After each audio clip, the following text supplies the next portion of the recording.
Brother Martin here. We are live here in the nation's capital for the Poor People's Assembly and mass rally here.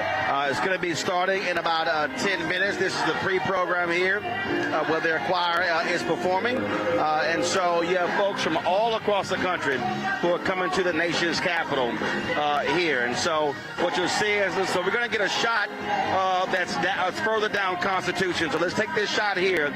And so, folks, what you're seeing here is folks are coming here. More than 200 buses. More than 200 buses. Got more than 200 buses that are coming in from all across the country. The variety of organizations. You see folks in their various shirts. Of course, I see SCIU who are here. You also have the folks with Communication Workers of America. They are here as well. So, folks, all of labor unions, grassroots organizers. The goal, of course, the goal here is to get 15 million people touched and registered for this year's election. And talking to Reverend Dr. William Barber, Liz Theo Harris, what they have been doing is really focusing on organizing people, focusing on getting them straight, understanding how do you touch them, how do you reach them, but also forcing politicians, forcing elected officials to speak to the very issues that these folks care about. According to Reverend Barbara, if they are able to reach these people, he fundamentally believes that they can make the difference in critical states all across the country. But not just the 7 battleground states the White House is focused on. They also understand the importance of the Senate races. They also understand the importance of state races, and also organizing people all across the South. But this Poor People's Campaign effort is not a black effort. It's also about reaching individuals who are white, who are Latino, who are Asian American, who are Native American. And so what you're going to see here, the folks on stage, you see this with the people who are actually in the choir. You're going to see this with the people who are in the streets as well. You're going to see people from all different races. This is about poor people. This is about low-income workers. This is about all those people during the pandemic who were the affected workers. That's what this is all about. And so this rally is not just happening here in the nation's capital. They also have people who are mobilizing and organizing in state capitals all across. So this is the second year that we are here. We've run the commercial, running the ads, really focusing on these issues because they absolutely matter. It is, of course, a warm day here in the nation's capital, and so they've got everything out here that you need. Of course, they got portable water. They've got medics here. You name it, all of these folks here in order to properly care for folks. And so, again, what you see here, this shot here, actually, at least go back to that shot. And so as you see, people who are arriving, people who are coming here. So people are coming here.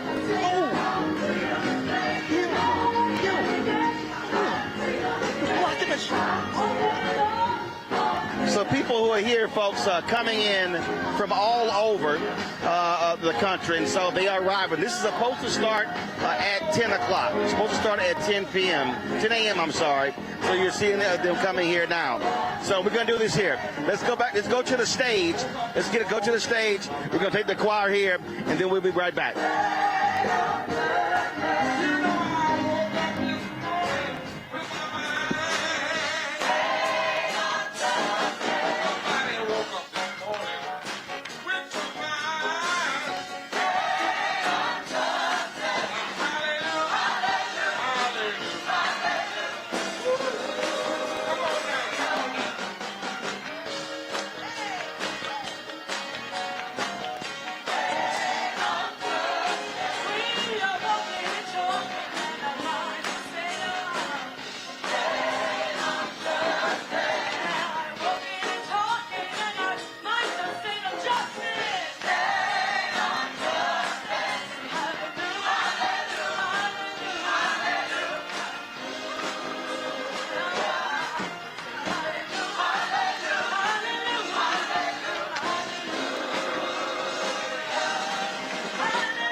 Let us hear now spoken word from Trina Thoughts Bryant.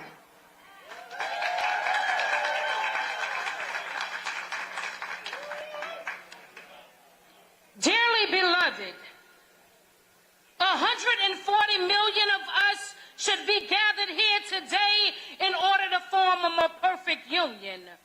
Poor and low-wage workers should be gathered in holy matrimony. This man and this woman struggles every day to stay alive, yet poverty is how they died. Fourth leading cause of death, America holds her breaths because she would rather you cash out on insurance policies, crooked policies, ensuring that the rich stay rich and the poor pay the taxes. So I ask this. If anyone knows why these two groups should not be joined together, let them speak now or forever hold their peace. We are strong, not weak. Our vote is our voice, and the ballot box should be our choice because we hide behind the veil.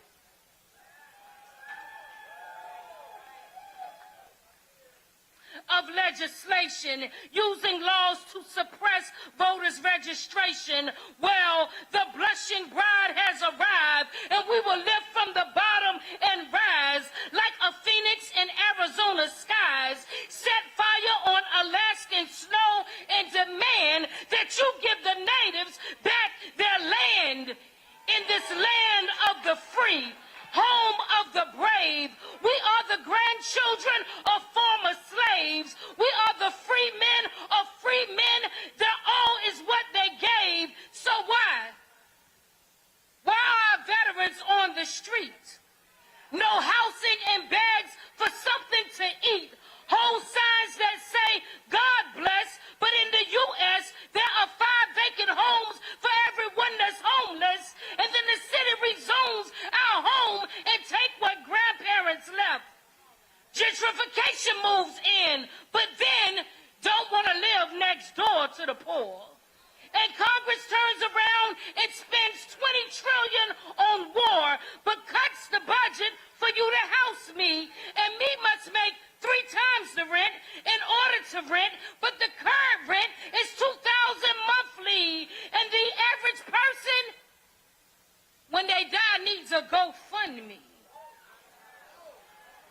Same as politicians asking to GoFundMe, yet the poor are accused of handouts. As you hand out the scraps to the ones that put you in office, but watch this, we're about to swing low and ride that chariot to the polls. We're coming forth to carry us home because the swing vote swings in our favor. So boom!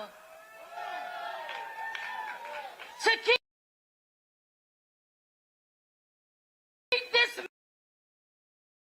mouth and to hold from this day forward, for richer, for poor, for better, for worse, in sickness and in health, to death do us part. Do you promise to vote and do your part?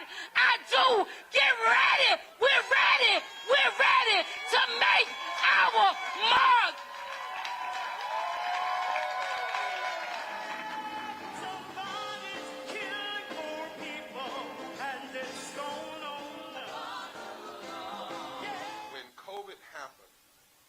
Poor people were dying at a rate already of 800 people a day before COVID.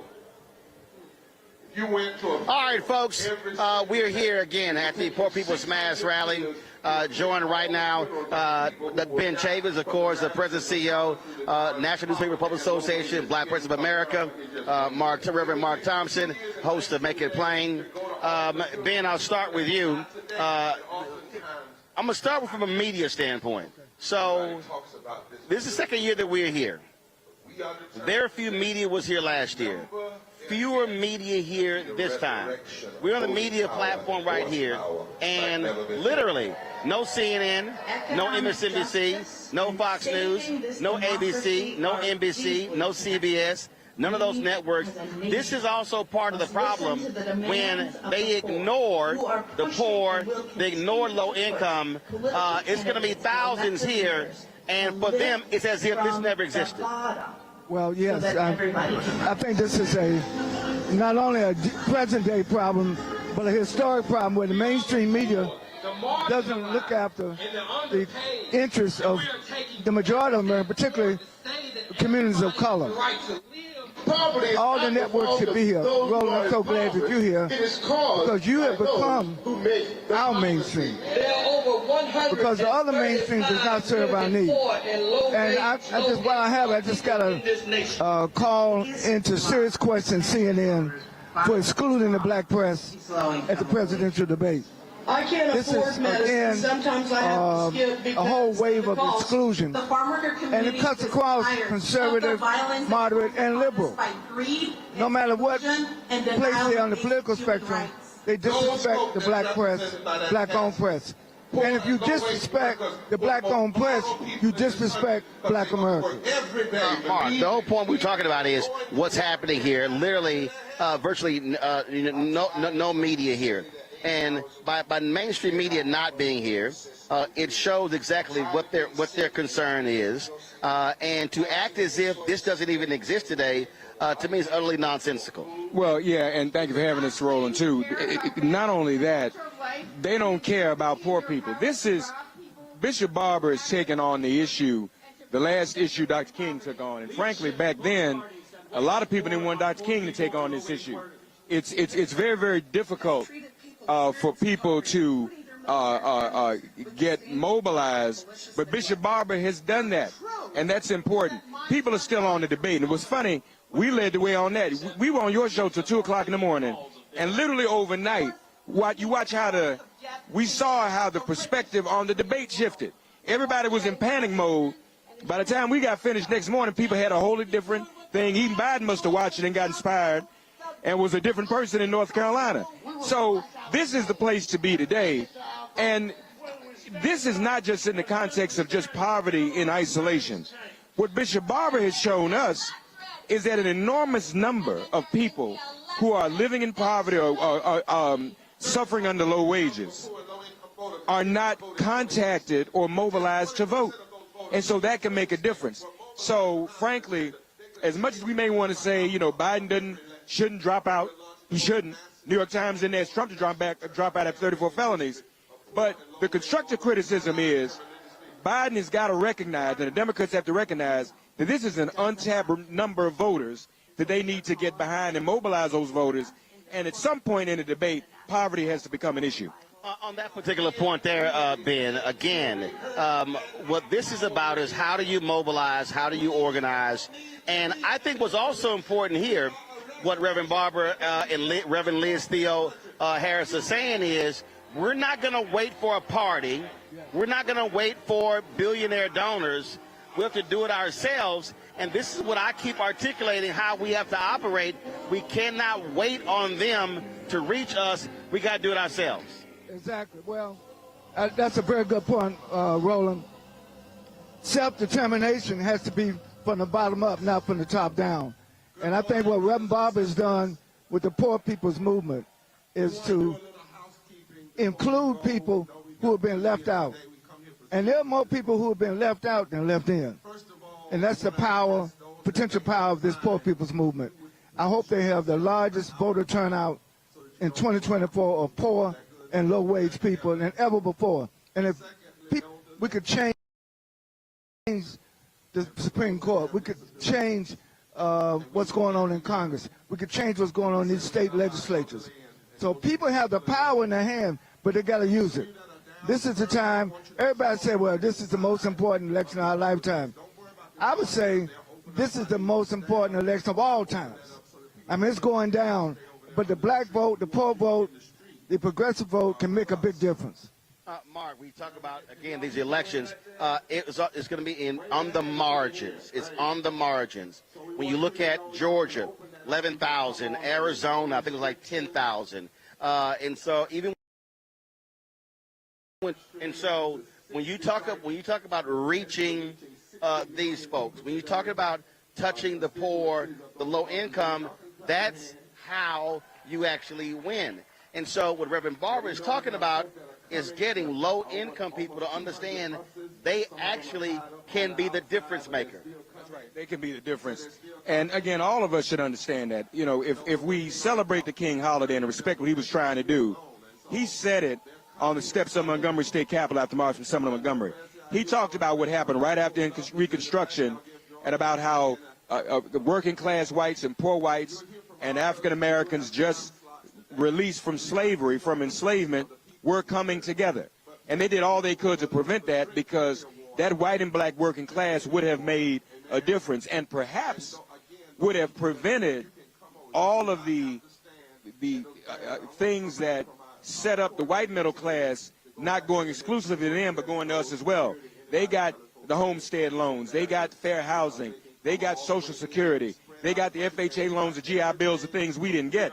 If we had come together, if they had not prevented us from coming together, maybe we would have gotten it. We know that was Abraham Lincoln's intention. And so until we can put this coalition back together, then we still aren't living out the true democracy of America.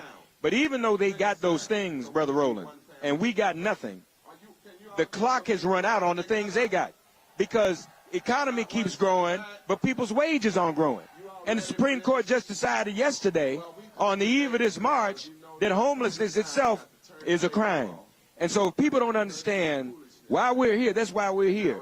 But for the grace of God, most of us sitting out here, most of us watching at home, are probably about 2 paychecks away from homelessness ourselves. That is not the way for a society to live. That's not the way for a civilization to live. Absolutely. And again, this is not just about poor people. When they talk about low-income workers, there are people who are making 20, 25, 30,000 who classify in that category. The other problem that you have is when you look at student loan debt, reaching $2 trillion. That's also a fundamental issue.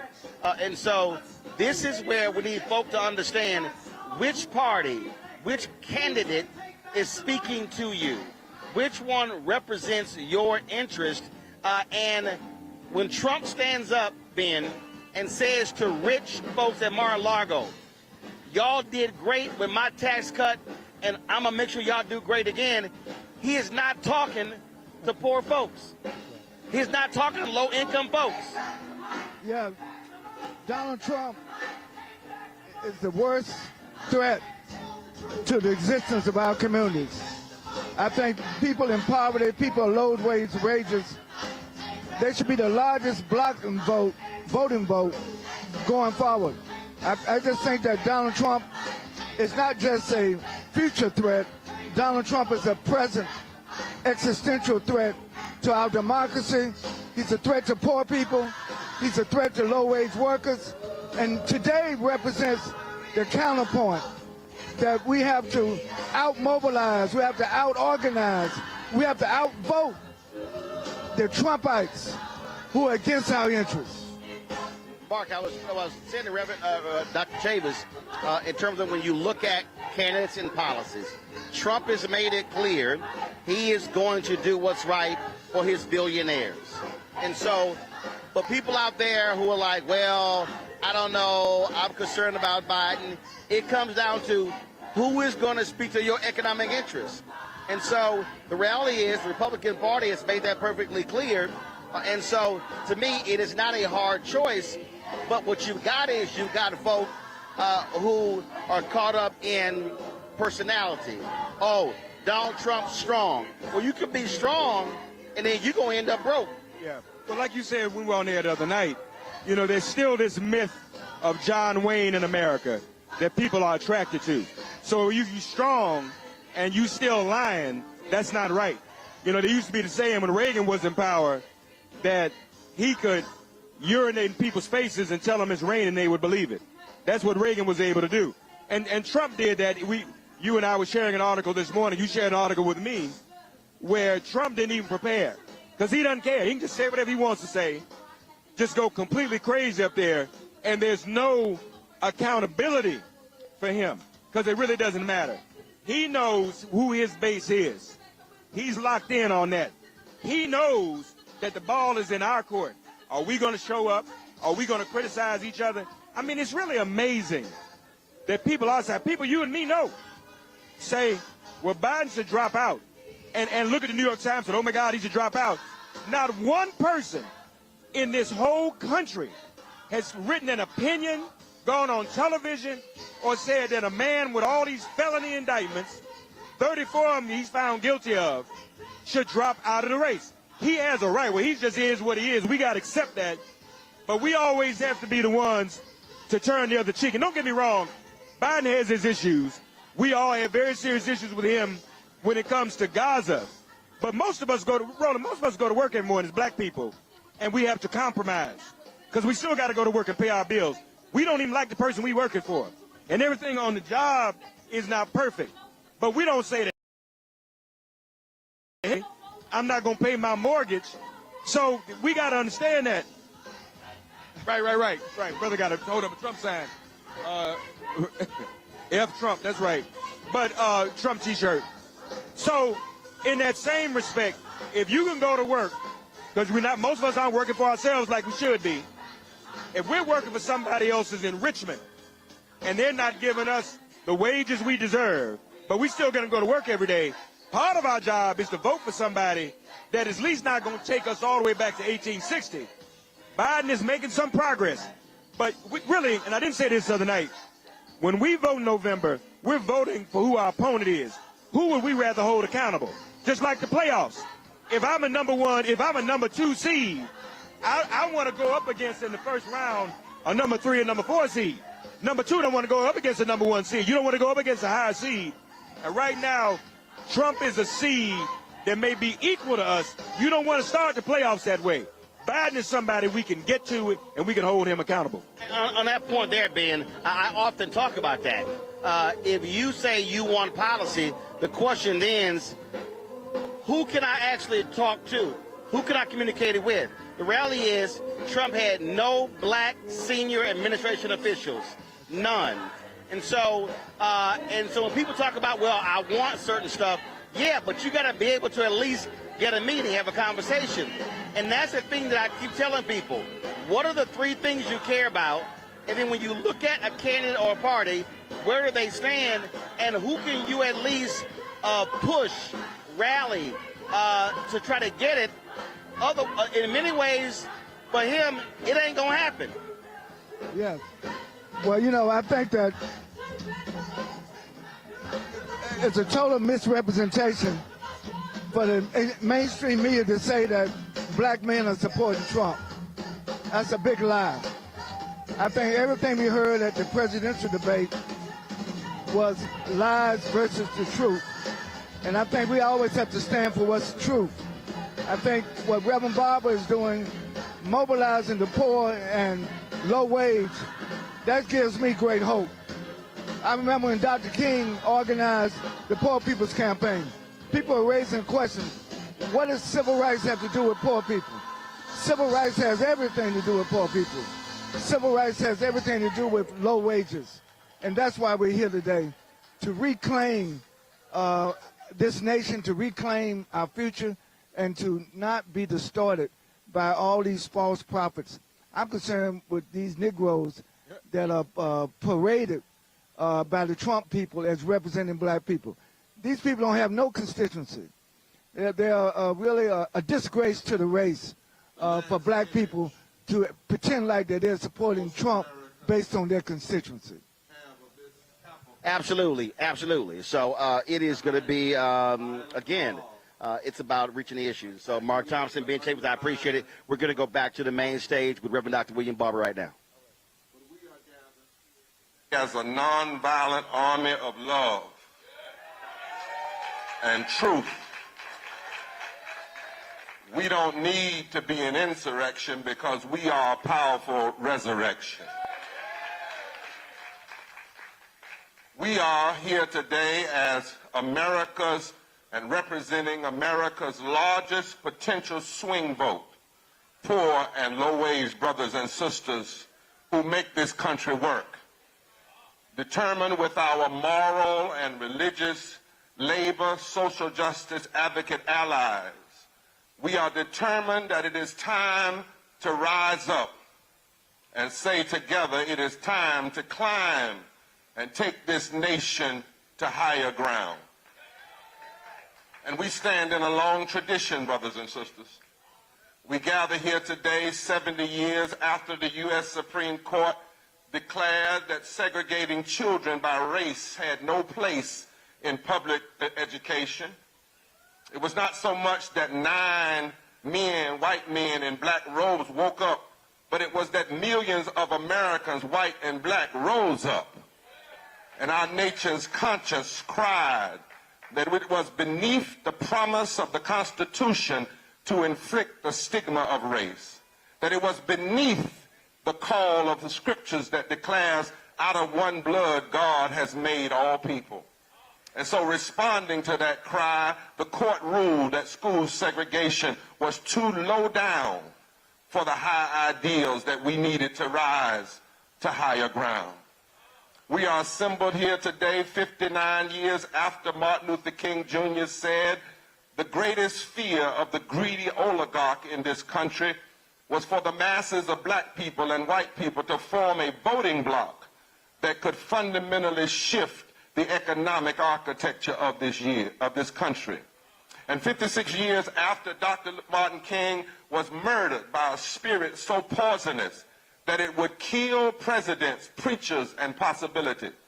But less than 3 months after his assassination, welfare rights women who had called for the Poor People's Campaign joined Coretta Scott King, and Coretta Scott King said to the nation that violence was far more pervasive than the murder of her husband. She said 56 years ago to a crowd gathered just like this, she said, I must remind you that starving a child is violence. Neglecting school children is violence. Punishing a mother and her family is violence.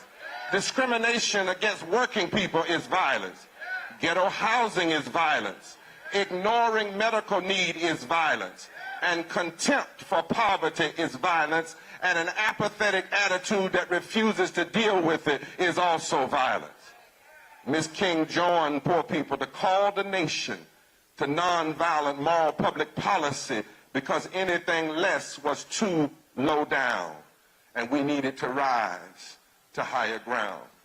We agree today when we come here with Amanda Gorman, our nation's first youth poet laureate, when she wrote, we've begun the task of building a tower together, a tower not stacked with steel and stone, but heart and home. In my spirit, for the last few months, I've been singing a song, I'm pressing on the upward way. New heights I'm gaining every day. Still praying as I'm onward bound. Lord, plant my feet on higher ground. We come here today in a moment when too often meanness is the measure of public policy. And it is a way that is far too low down and beneath the vision of one nation under God.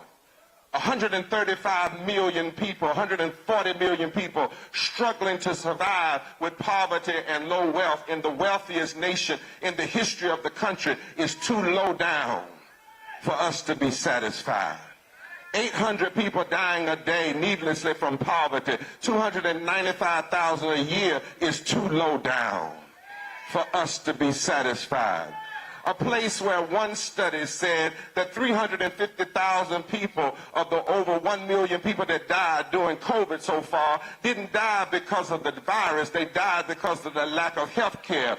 That is too low down for us to be satisfied. When too many times people are having to choose between buying food and buying medicine, that is too low down to be satisfied. Cities where you can buy unleaded gas, but you can't buy unleaded water. That's too low down to be satisfied. A Supreme Court that says you can send somebody to jail for not having a home. You can send them to jail for sleeping. But then they turn around and say those with money can have unprecedented power in our election. That is too low down for a nation. A nation that can have an almost unanimous vote on spending more money for war and blowing up the world, but can't get a vote on healing bodies and healing broken communities and investing in poor communities and making sure people have health care in the Appalachians of the mountains of West Virginia, the deltas of Mississippi, the urban conclaves of the Bronx, and the tense territories of Tenderloin in San Francisco. Is too low down. And in this time, poor people, low-wage workers, religious leaders, and moral advocates, we join our voices today, hear us, America, to declare and commit that with protest and agitation in the street and litigation in the court and legislation in the suite and our massive swing vote in the ballot box, we will take this nation to higher ground. Now, there was a time when the watchword was woke, and rightly so. Folks said, you got to get woke. Folks have awakened to the realities of systemic racism, systemic poverty, ecological devastation, denial of health care, the war economy, the false moral, religious and distorted narrative of religious nationalism and Christian nationalism, and the heavy finance weaponizing of our communities and the war economy. But my tradition also says it's not just enough to get woke. When you get woke, you got to get out of bed. We understand and must do what Hoosier and Mabel Staples sang in their protest song when they said, it's not the waking, baby, it's the rising. It's the ground of the foot uncompromising. It's not the foregoing of the lie. It's not the opening of the eye. It's not the waking. It's the rising. It's not the song. It's the singing. It's the heaven of human spirit ringing. It's the bringing of the line. It's the bearing of the lie. It's not the waking. It's the rising. That's why we cry power. And we declare today it's time for a rising. Not an uprising of violence and fear, but a nonviolent rising of poor people and low-wage people and their allies that can resurrect the possibilities of this democracy. There will be no democracy worth saving if it doesn't lift the lives of poor and low-wage people all over this world. This is not a moment. Say your neighbor, it's not a moment. This is a movement that must rise until we lift this land from the nation, from the bottom, so that everybody rises. And we know that it is time out for being easily defeated and easily turned off. It's time out for listening to the talking heads rather than mobilizing the massive turnout of our swing vote of over 87 million poor and low-wealth people in this country. It's time out for foolishness. We can't get stuck arguing about which candidate performs better on TV. Oh, no. We can't get stuck on which candidate can give the best insults. Oh, no. We can't get stuck on what color a candidate's hair is. Oh, no. We can't get stuck on who's touched what prostitute or what porn star. Otherwise, we got to go all the way back in history and come back again. No. And we can't get stuck on who has a slight disability or not. Because in my tradition, Moses stuttered, but he brought down Pharaoh. Jeremiah had depression, but he stood up for justice. Jesus was acquainted with sorrow. Harriet Tubman had epilepsy. Folk are getting caught up on how a candidate walks. Well, let me tell you, I have trouble walking, but I know how to walk toward justice. President Roosevelt did more than any president of this nation, and he couldn't walk at all. So we say to the media, this election is not about foolish things. It's about whether we will have a democracy. And it is not about one candidate. It is about the people mobilizing and organizing. And you will not drive us to despair. Because our agenda is not about left or right anyway. It's about right versus wrong. Our call is neither conservative nor liberal. It's a call to higher ground. where everybody belongs. We must rise until living wages lift us to higher ground. We must rise until health care for all lifts us to higher ground. We must rise until a commitment to fight climate catastrophe will lead us to higher ground. We must rise until there is equal protection of women for their bodies and their wages. We've got to rise until we stop our warring madness and find a way to build up the world rather than blow up the world. Like the prophet Moses, honored by Jews, Muslims, and Christians, led the people out of bondage of Egypt, it's time to rise. Like the dry bones in the valley of Ezekiel's vision, we've got to rise. Like the ancient vision of the prophet, when the stones that the builders rejected became the chief cornerstone of a new reality, we have got to rise.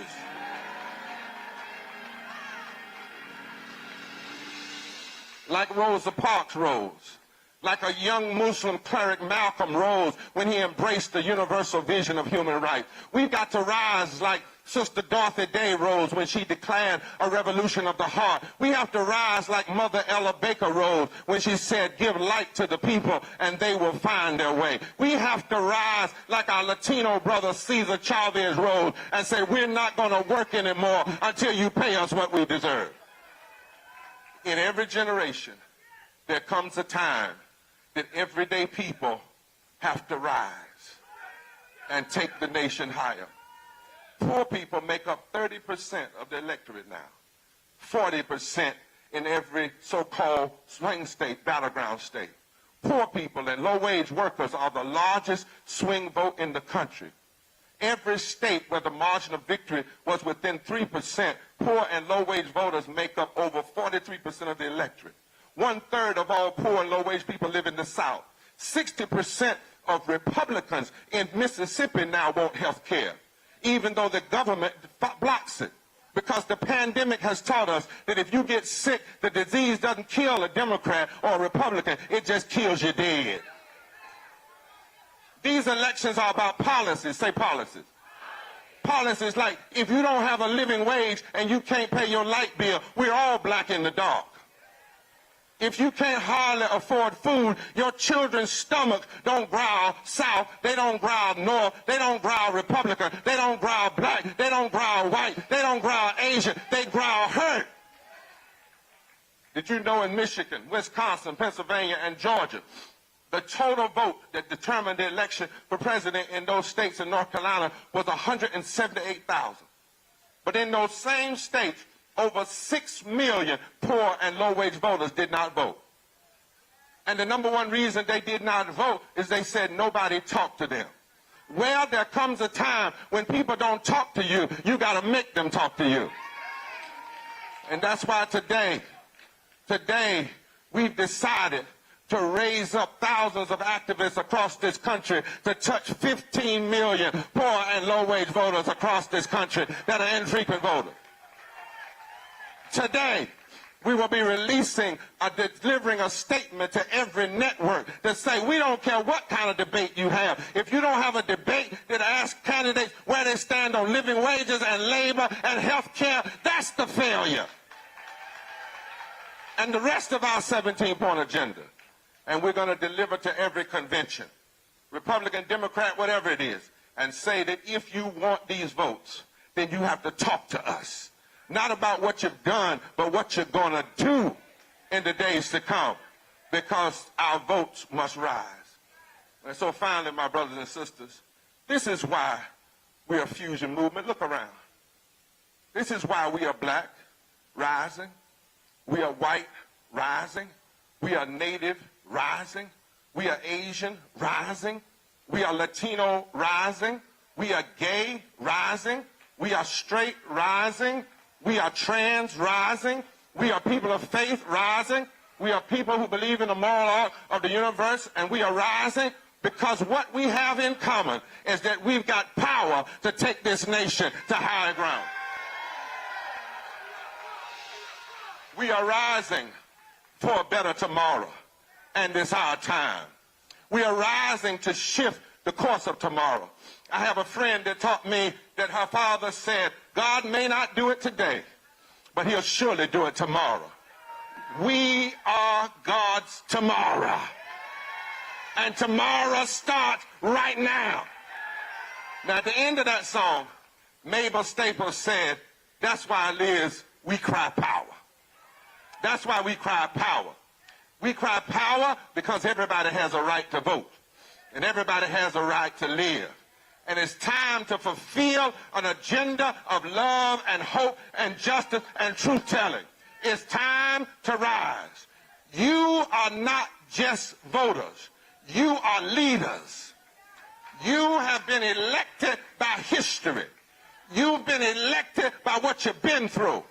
Every tear, every hurt, every pain, every struggle, every tension, that gives you credibility to say to this nation, we cry power.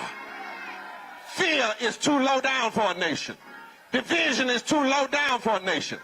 Babies starving is too low down for a nation.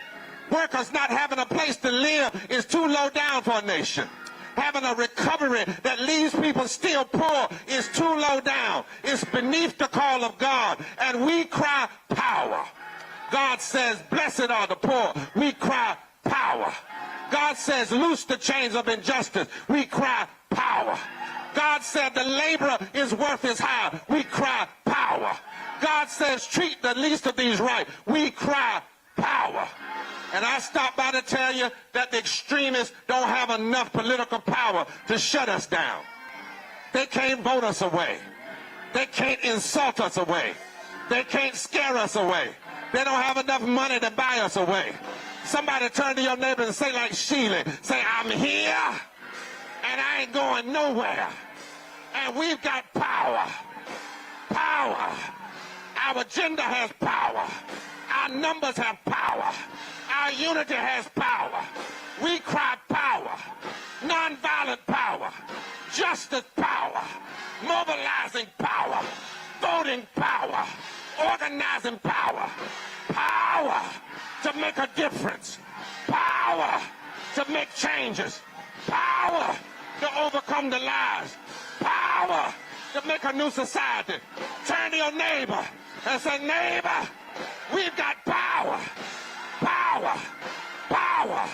Until one day we are one nation, under God, indivisible, with liberty and justice for all. Power. Power. Power to rise. Power to stand. Power. Power. Power. Power. Power. Power. Power. Power. Power.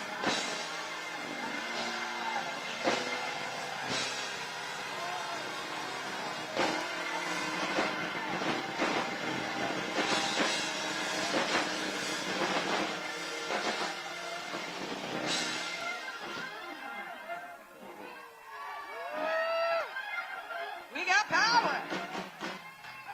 Yeah. My.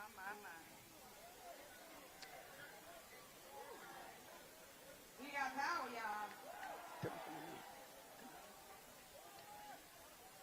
Well, as Reverend Barber said, we got power. Joining us right now is somebody who's traveled all around the country with him on this effort, Jonathan Wilson Hartgrove. They have co-written a book. This is their new book right here, y'all. Y'all can pull the graphic up, too, called White Poverty, How Exposing Myths About Race and Class Can Reconstruct American Democracy. Jonathan, well, first of all, tell folks about the red letter Christians. What does that mean for people who don't understand what that means? Well, thanks. It's good to be with you. Thanks for being here. The Red Letter Christian movement is a movement of Christians who take the things that Jesus said seriously. And we believe that we need to put in practice the quite radical vision that Jesus had for a movement of love and justice in this world. We got too many folks out here who are using Jesus' name to back and justify extremism. So Red Letter Christians have been trying to organize Christians around Jesus' vision of love and justice and mercy for everyone. Well, it's a perfect example. So last weekend, Trump spoke at Ralph Reed's Faith and Freedom, whatever the heck they call it, And if you look at their agenda, ain't nothing on the agenda about the poor. There's nothing on the agenda about what Jesus talked about. And so they have long been pimping Jesus for their rich donors. And they've gotten a lot of help from those rich donors, yeah. This movement that sociologists are describing today as Christian nationalism has been around for a long time, but it has been a concerted effort to organize extremism around religion instead of race since the end of the civil rights movement. And this movement, the Poor People's Campaign, has challenged religious nationalism from the very beginning because we realize that that movement and its influence on this country has harmed most of us, but has especially harmed poor and low-income people. And not only that, when you see these conservative, white conservative evangelicals all across the country, I remember when y'all went down to, I think it was Liberty University, Yeah. And they sent out an email making it clear, if y'all step foot on that campus, y'all were going to be arrested. And if the students came to our revival service, they were going to get disciplined. Yeah. Which is a level of fear that really dominates this movement, right? And I mean, we've seen the cracks over at Liberty since then. During that whole thing, Charlie Kirk, who was working with Liberty at the time, he challenged us to a debate about what Jesus said, and we said we would be glad. I said, let's go. I got on the phone with the provost of the university and said, let's talk about the details. And he started backpedaling. Well, not so sure. So these are folks who want to use religion, but they don't want to talk about it. Well, it's like a couple of weeks ago, Dave Rubin put out some tweet. Oh, I'm willing to debate somebody with a large following. I went, let's go. I ain't heard of Pete.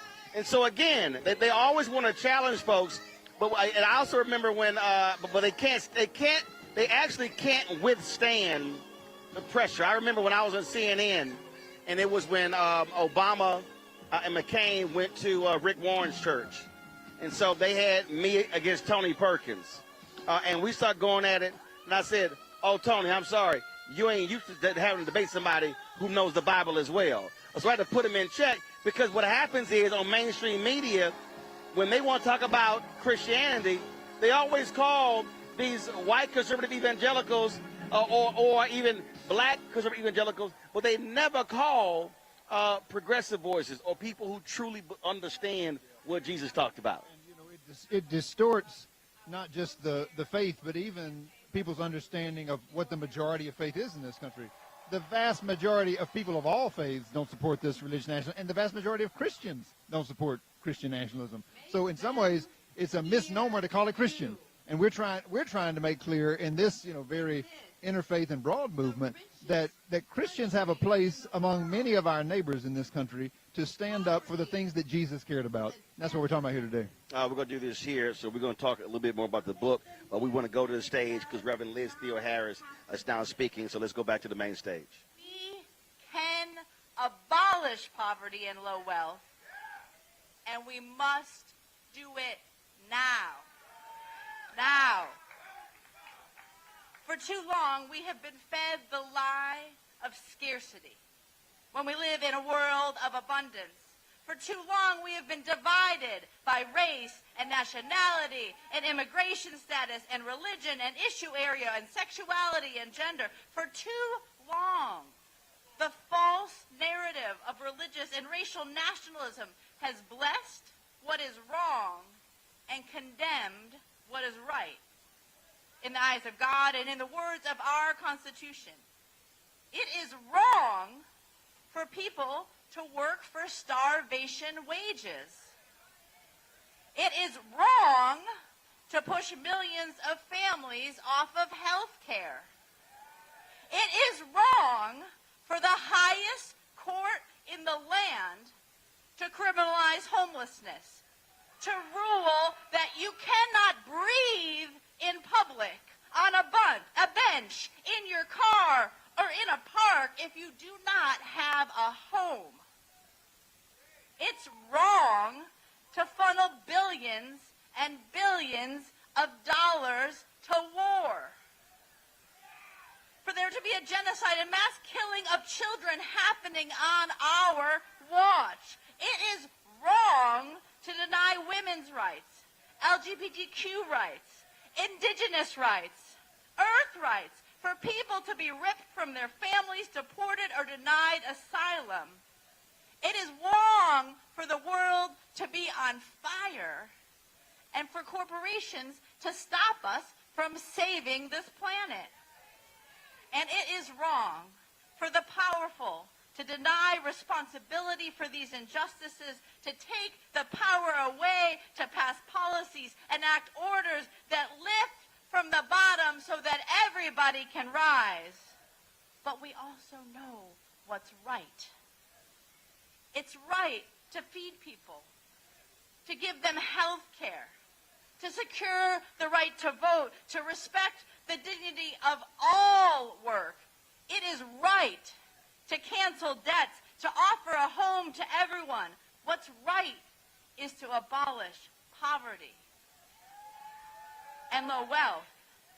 We as a nation, as a movement, are breaking through the lie that poverty and death are the will of God.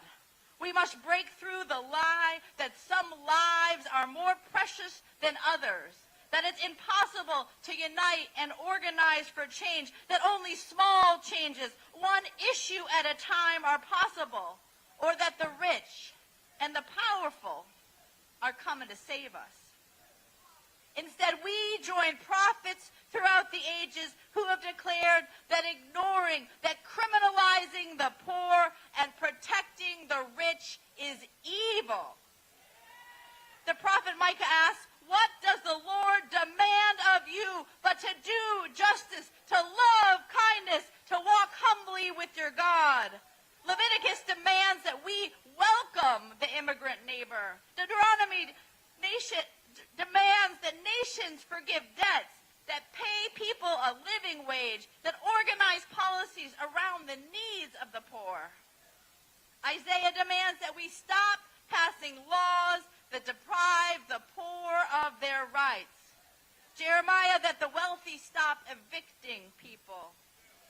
John the Baptist demands that the military and ruling authorities, the police, stop killing the people, extorting money, spreading lies about others. And Matthew demands that religious leaders stop covering for those who divide and lie, and instead take the side of the poor and the bruised and the battered. You know, at times throughout history, it can seem impossible to realize justice. Sometimes we question, can change really happen? But before abolition, the slave power seemed insurmountable. But Harriet Tubman and Frederick Douglass and John Brown and millions of enslaved people organized and agitated and built the power to abolish enslavement. Before people fought and won and keep fighting and winning the right to vote, women's suffrage, civil rights seemed like it would never happen. Before low-wage workers and families organized and built power, people said we'd never win rights to wages or working protections or dignity. But when we as a people fight, we win. We win. Bottom-up struggles are the only thing that can be the transformation that we need. Those most impacted by injustice organizing together, mobilizing together, and voting together can force the changes that we know we need that will be good for everybody. Putting the poor at the center of our national politics and priorities, at the center of this fight for democracy, is what can save this nation. We say poverty no more. We demand justice for the poor. Because everybody's got a right to live. Amen. Give it up. Say everybody got a right to live. And as we often say, when they came together, that's when change took place. When white folk and black folk and others and women and others came together, I want y'all to look back and see the thousands. You can see signs all the way back. Those of you in the back, scream. Y'all hear? Wow. Now at this time, Hannah Broom is, come on up. You all come on up. And we want you to know that religious leaders are going to come and set a tone. And then we're going to hear from, the whole point of this is for the nation to hear from impacted people. All right, folks, we're going to continue our conversation with Jonathan Wilson Hartgrove. Again, he is the co-author of this book with Reverend Dr. Barber, White Poverty. Jonathan, walk us through this, because when y'all say exposing the myths about race and class, how that can reconstruct American democracy, the main thesis of this book. Well, a white man and a black man writing a book together about white poverty can be confusing. We don't want anybody to think that we're trying to turn away from race. What we're trying to do is help people understand where race came from and why. So race was created in this country and created to prop up a system that required dividing really working people, right? I mean, we know the story of slavery, but there were also lots of white folks who had a lot in common with white folks in early Virginia, and who, as a matter of fact, threatened the power structure early on. So folks who don't understand, when Reverend Dr. King, Martin Luther King Jr. gave his speech after the Selma to Montgomery March, 65, yeah. He referenced a particular book that laid that out, where the Bourbon class That's right. said, oh, no, we can't have these poor white folks and these free people of African descent aligning together. Yeah. And then he specifically said how they used media to drive Jim Crow and to create that wedge. That's right. Because the Bourbon class, the plantation owners, the rich folks, they feared poor whites aligning with free slaves, because people need to understand, every time you've seen the rights that black folks have fought for, poor whites have benefited economically. That's right. And, as a white person, it's critically important for me to get that message to my community, because there's a stream of lies that say if somebody else gets, you're going to lose. Right. And that's just not historically accurate. The Reconstruction efforts after the Civil War that created, Freedmen's hospitals for black folks in the South who had no access to health care, also gave access to poor white people who had not had access to health care. Same with education. Same with wages after the Civil Rights Movement, right? When black folks' wages came up in the South, white folks' wages actually went up more. So the lie is used to split people, but coalitions like the one that are here today are people who see through that and who are coming together to say, we've got to lift from the bottom and raise this country for everyone. Are you seeing people in Kentucky, in West Virginia, in Alabama, in Mississippi, in Tennessee, in Georgia, in many of these places, are they getting it? Are they understanding it? And how difficult has it been trying to penetrate what has been generations of misinformation? So I think, yes, the answer is yes. And I think another myth that we have to dispel in this country right now is the myth that says that white people vote against their own interests. Because as a matter of fact, most white folks, poor white folks out there in these places where we're talking to people, they get it immediately. But they tell us we're not voting because there's nobody who's promising something that would really offer an alternative to this. So the strategy of this campaign to reach out to 15 million low-income voters who have not participated often in the past, that strategy is based on our genuine belief that people do get it. What we have to do is build something that lifts up this agenda to the point where politicians have to speak to it. And when they do, as we saw in eastern Kentucky when Bashir ran for governor out there in 2019, people did show up. And it was actually white folks in rural eastern counties that gave him the margin. Now, he didn't win those counties, but it was enough to win the state. There you go. And that made the difference. There you go.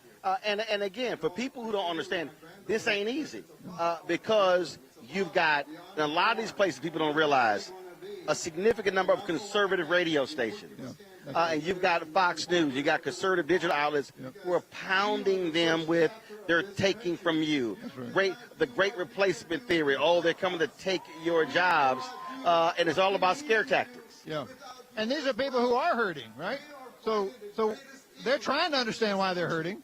You know, they have experienced the destruction of unions. They have experienced the fact that we haven't raised the minimum wage since 2009, and that you can't live on it anywhere in this country, you know, even in places where prices aren't as high as our cities. So people are hurting, and the extremists are giving them, you know, a theory for why they're hurting, which is why it's extremely important that people who have real policy answers stand up and say, no, there's actually another reason why you're hurting, and there's something we can do about it. That's what this movement is about, bringing people together to say there are very concrete policies that we've seen can make a difference. I mean, just to take one example from the pandemic, everybody saw the difference that it made when, for, you know, a year, this Congress back here passed an expanded child tax credit and said, we're going to make sure you get it not at the end of the year, but every month. They saw that money in their banks, and they know the difference that makes. What we want to say is that is the kind of thing that a coalition like this can make possible with new leadership and with people who have majorities that can get policies passed. All right, then. Well, again, for folks, it is called White Poverty, How Exposing Myths About Race and Class Can Reconstruct American Democracy. Again, Reverend Dr. William J. Barber, Jonathan Wilson Hartgrove. Check him out. Follow Jonathan on social media. They are doing the good work out there. And, man, it's always good to see you. Yes, sir. Appreciate it. Thanks a bunch. Of course. Come on now. You know, leader to this son. Come on. Well, see, when you're born and raised in Texas, you understand the heat. That's right. There you go. Appreciate it. Bless you, brother. All right, folks. We're going to go back to the main stage now to hear more of these religious leaders. This morning with some questions about what it means to live in this democracy we call the United States of America. What it means to be a person of faith and watch as the poor are robbed and taken advantage of just because they are poor. I have some questions that echo civil rights leader Fannie Lou Hamer, who was one of the architects of the 1964 Freedom Summer Project in Mississippi, who asked, is this America, the land of the free and the home of the brave, where we have to sleep with our telephones off the hooks because our lives be threatened daily because we want to live as decent human beings in America? And here we are 60 years later with our lives still being threatened. While our telephones aren't off the hook, they are sending us alerts and messages that our lives are threatened.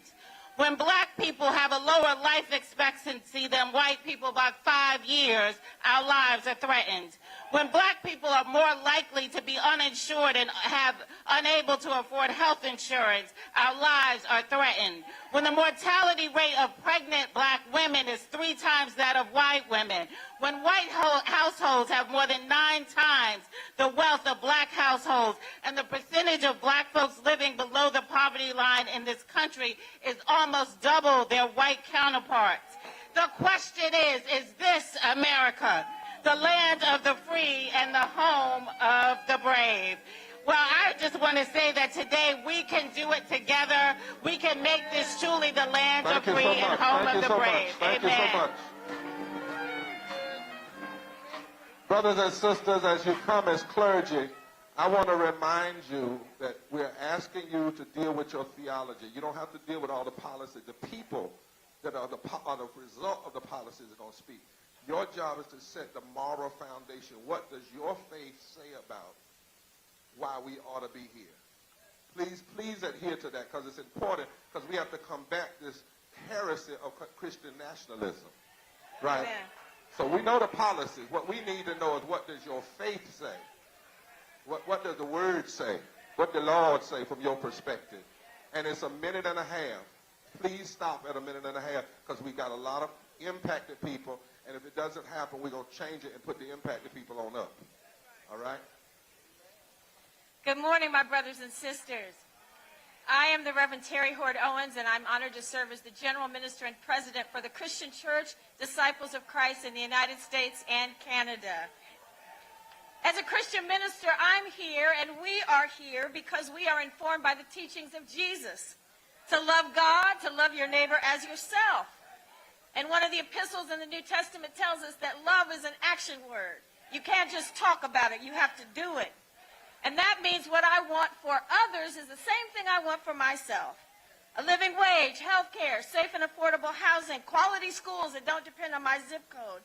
This love means that I want to ensure that there's a safety net so that no one needlessly suffers. This love means that I stand on the assurance of the God that I serve, that there is enough. This God is a God of abundance and not of scarcity, and too often we hear that what we want is too costly. But I argue that if we claim to be a moral and just society, we can make the right decisions to ensure the flourishing. Let's be the nation we say we are. Let's be the church we say we are. There is enough.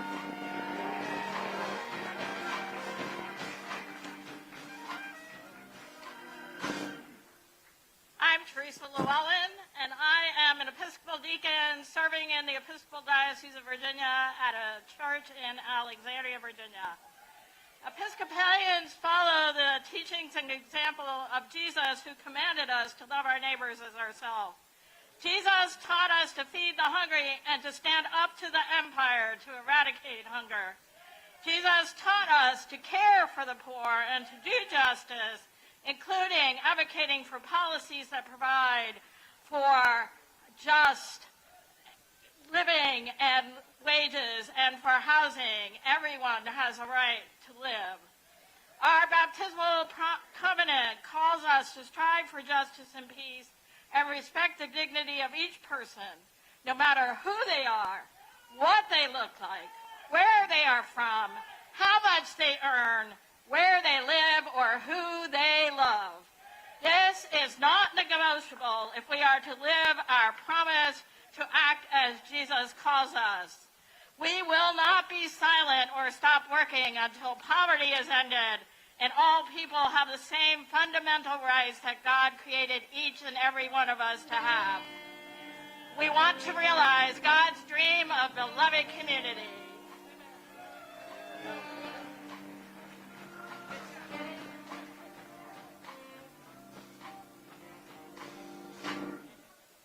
Good morning. I am Reverend Wayne Wilhelm, Tri-Chair for the state of North Carolina. The Bible has declared that we should love mercy and do justice and walk humbly with our God. The prophets came not only to share the word of God with us, but to let us know that we had power within the word of God, that we have a voice within the word of God. And we've come to gather today to remind these people that we will not accept poverty being the fourth leading cause of death in this country. But as faith leaders, we realize that the Bible reminds us that there is a great cloud of witnesses, that we do not stand by ourselves but on the shoulders of so many others. So we stand with the ancestors today. We stand with that great cloud of witnesses today. And as faith leaders, we stand on our deepest religious and moral values and all of our sacred texts. Admonish us to take care of the poor, the women, and the children.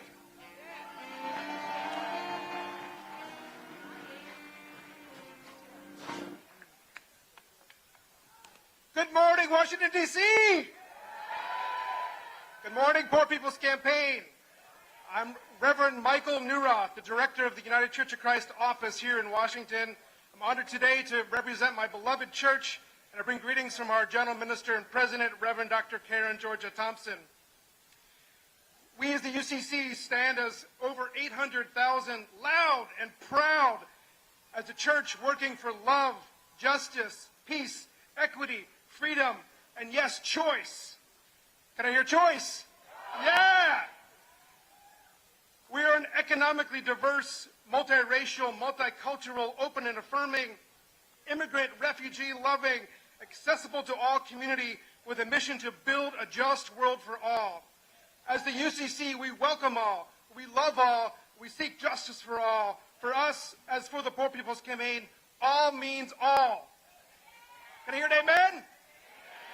As followers of Jesus Christ, the low-wage worker and Palestinian Jewish rabbi, we are called to stand for the poor and with the poor, the outcast and marginalized, to expand our sense of, to include the low-wage workers, the immigrant, the disabled, the drag queen, the child in Gaza, those of every hue, orientation, and culture.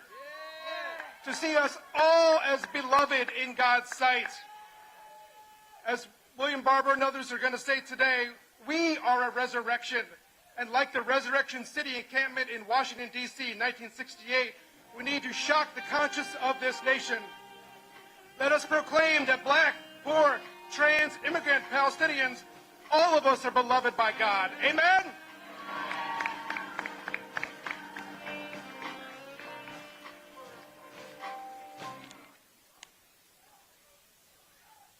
Shabbat Shalom, everyone.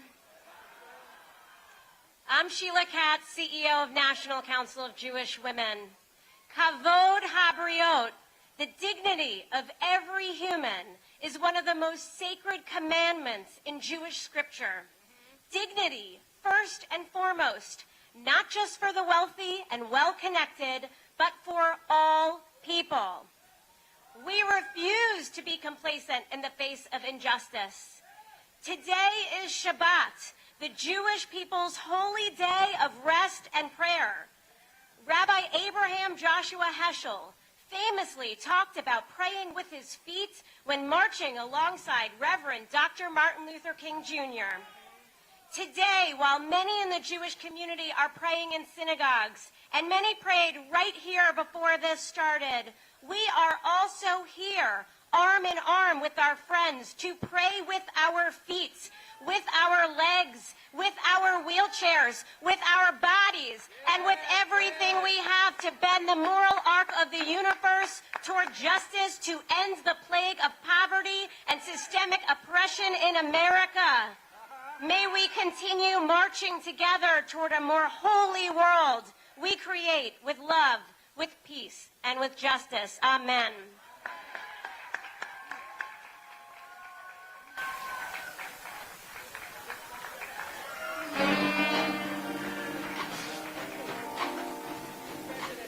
Secretary of the National Council of Churches. NCC is here today. We are on the ground. They are faith leaders and church members from our diverse denominations who have come to declare that they are committed to collaborate for justice and equity. We are standing here today as a testament to human dignity, a united force against oppression, poverty, and inequality. We must remember that our strength lies in our unity, our resilience, and our unyielding spirit, pressing forward and not stepping back. The system tells us that we are forgotten, that our struggles are invisible, that our voices don't matter. But you being here today and watching online tells the system that in no uncertain terms we rise as one. We have a right to be seen, a right to be heard, a right to live with dignity, and a right to a living wage. We are here today to fight for our share, better housing, and quality public education. We fight against the criminalization of poverty, systemic racism, and an economy that benefits the few at the cost of the many. Thank you, Bishop William Barber, for bringing the nation's attention to poverty and low-wage earners. The National Council of Churches is here today to amplify your voice so that our voice becomes votes and our voices becomes law. Let us continue to unite and work until victory is won. Thank you, Bishop Vasti McKenzie and the National Council of Churches. I'm Alvin O'Neill Jackson, convener of faith leaders, along with the Reverend Dr. Hannah Broom. We come today in the spirit of Frederick Douglass, said, I prayed for my freedom for 20 years, but received no answer until I prayed with my legs. We come today praying not just with our lips and words, but with our legs and work, our organizing, our strategizing, our mobilizing, our collective action. And we come in the spirit of the foreigner, the stranger, the immigrant woman who came to Jesus with a daughter who was gravely ill without health care coverage. And she wouldn't let Jesus go even when Jesus was tempted to treat her less than a human, even calling her something like an illegal alien. But she wouldn't let him go until he healed her daughter. She said, I'm going to holler until you do something for my child who's at death's door. I'm going to holler until I get what I need. Anybody here know how to holler? Sometimes we got to holler until we get what we need. Sometimes we got to break the rules of decorum and holler. Sometimes business as usual will not do. Moderation won't do. Timidity and tentativeness is not in order. And so we come today in the spirit of Douglas, the spirit of the immigrant woman. We come today praying with our legs, and we come with a holler. The first holler will be the Reverend Jimmy Hawkins, the Presbyterian Church, USA. Reverend Hawkins.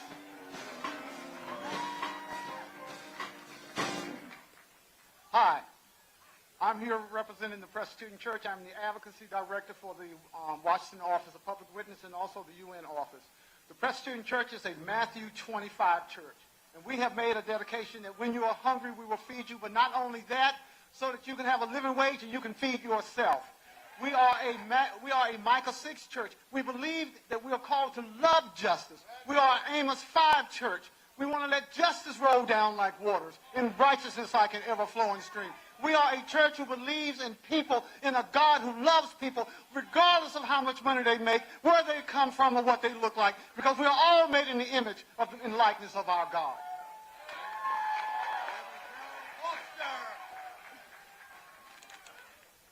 I am Reverend Carolyn Foster with the Alabama People's Campaign. All right, folks. As I told you, the people who are all around the country who are coming from here. So y'all came from Louisiana? Yes. Where? Yeah. We're from St. John the Baptist Parish. St. John the Baptist Parish. So why'd y'all want to be here? We wanted to support people. We wanted people to vote. Yes, we wanted to make sure we were the voice of the people. We wanted to make sure we were here for this monumental moment. Yes. I've honestly never been to anything like this. I cried earlier when I heard the choir. Like it's a moment to be a part of, right? And with me being so young, it's like, you know, I'm making history. I can go and tell my kids, like, hey, I've been teaching all this time, and this is what I did when I was your age. So it's a moment. It's a moment. Y'all also have a lot of work to do there because there were a lot of people who sat the election out. Now you got MAGA Jeff Landry as the governor and doing all sorts of different things. And, you know, we kept talking about it. Gary Chambers often talk about it. And for a lot of people who just said, well, I'm going to stay home on the couch, now they're realizing what happens when you stay home on the couch. Right. And that's why it's called the swing vote. We have to make our voices heard. We have to. I also work voters registration. So a lot of times they call me in like, hey, can you help us with they have early elections that make it easier, to make it convenient for you, and people still don't come out. And it saddens me every time I work my shift because it's like, where is everybody? We need you. So I don't know, but we got to make a change. That's why I'm here. I can tell other people I've been here. I can tell my voters registration, hey, what do we need to do to get this out to let people know this is going on so that they can come out and vote.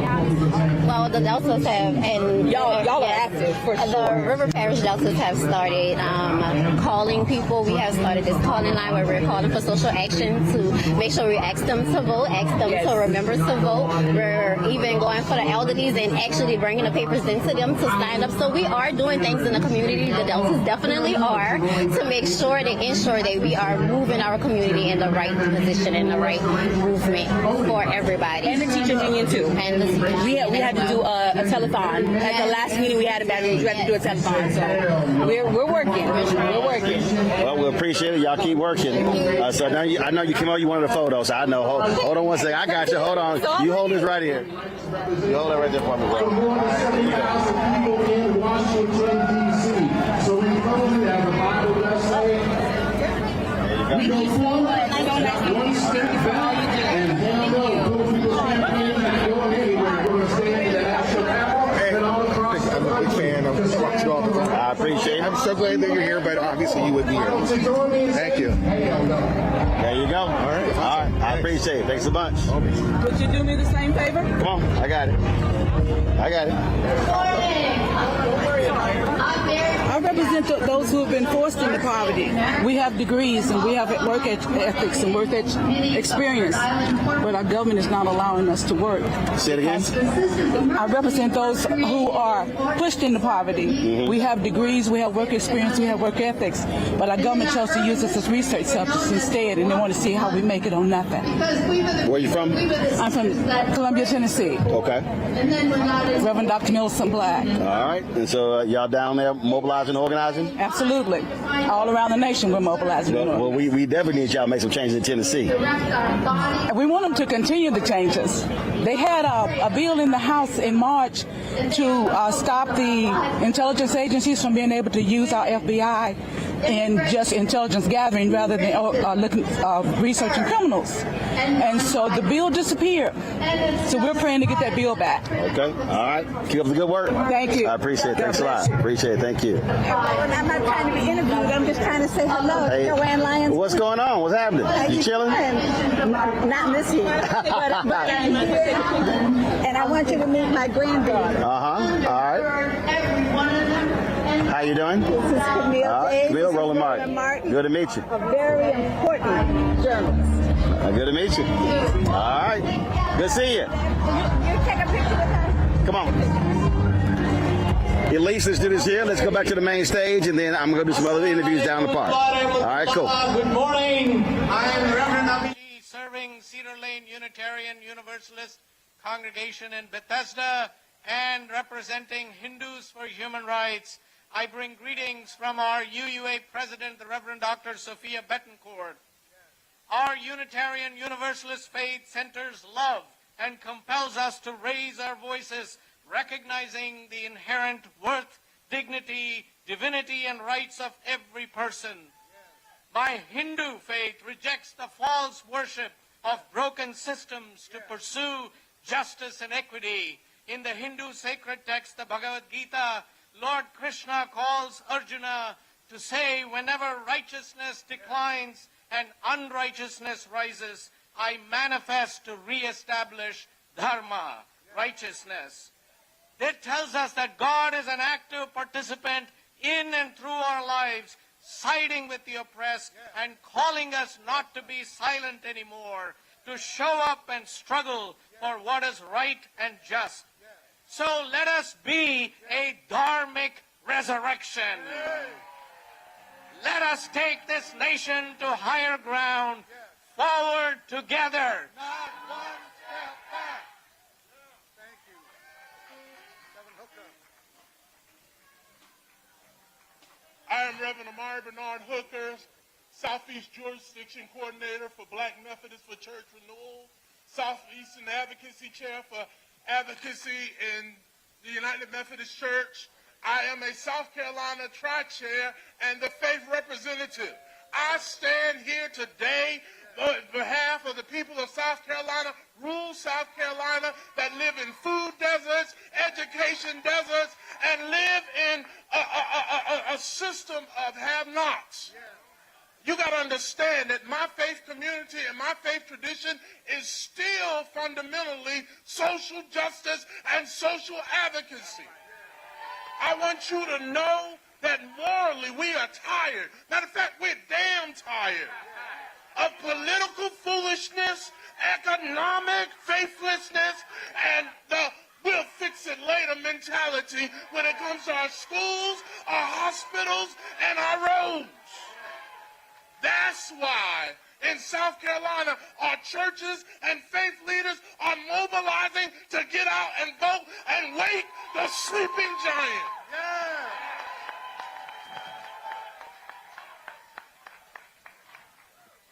Hi, y'all. My name is Gabriela Martinez, and I stand with you today as an employee of the Franciscan Action Network and the proud daughter of a migrant.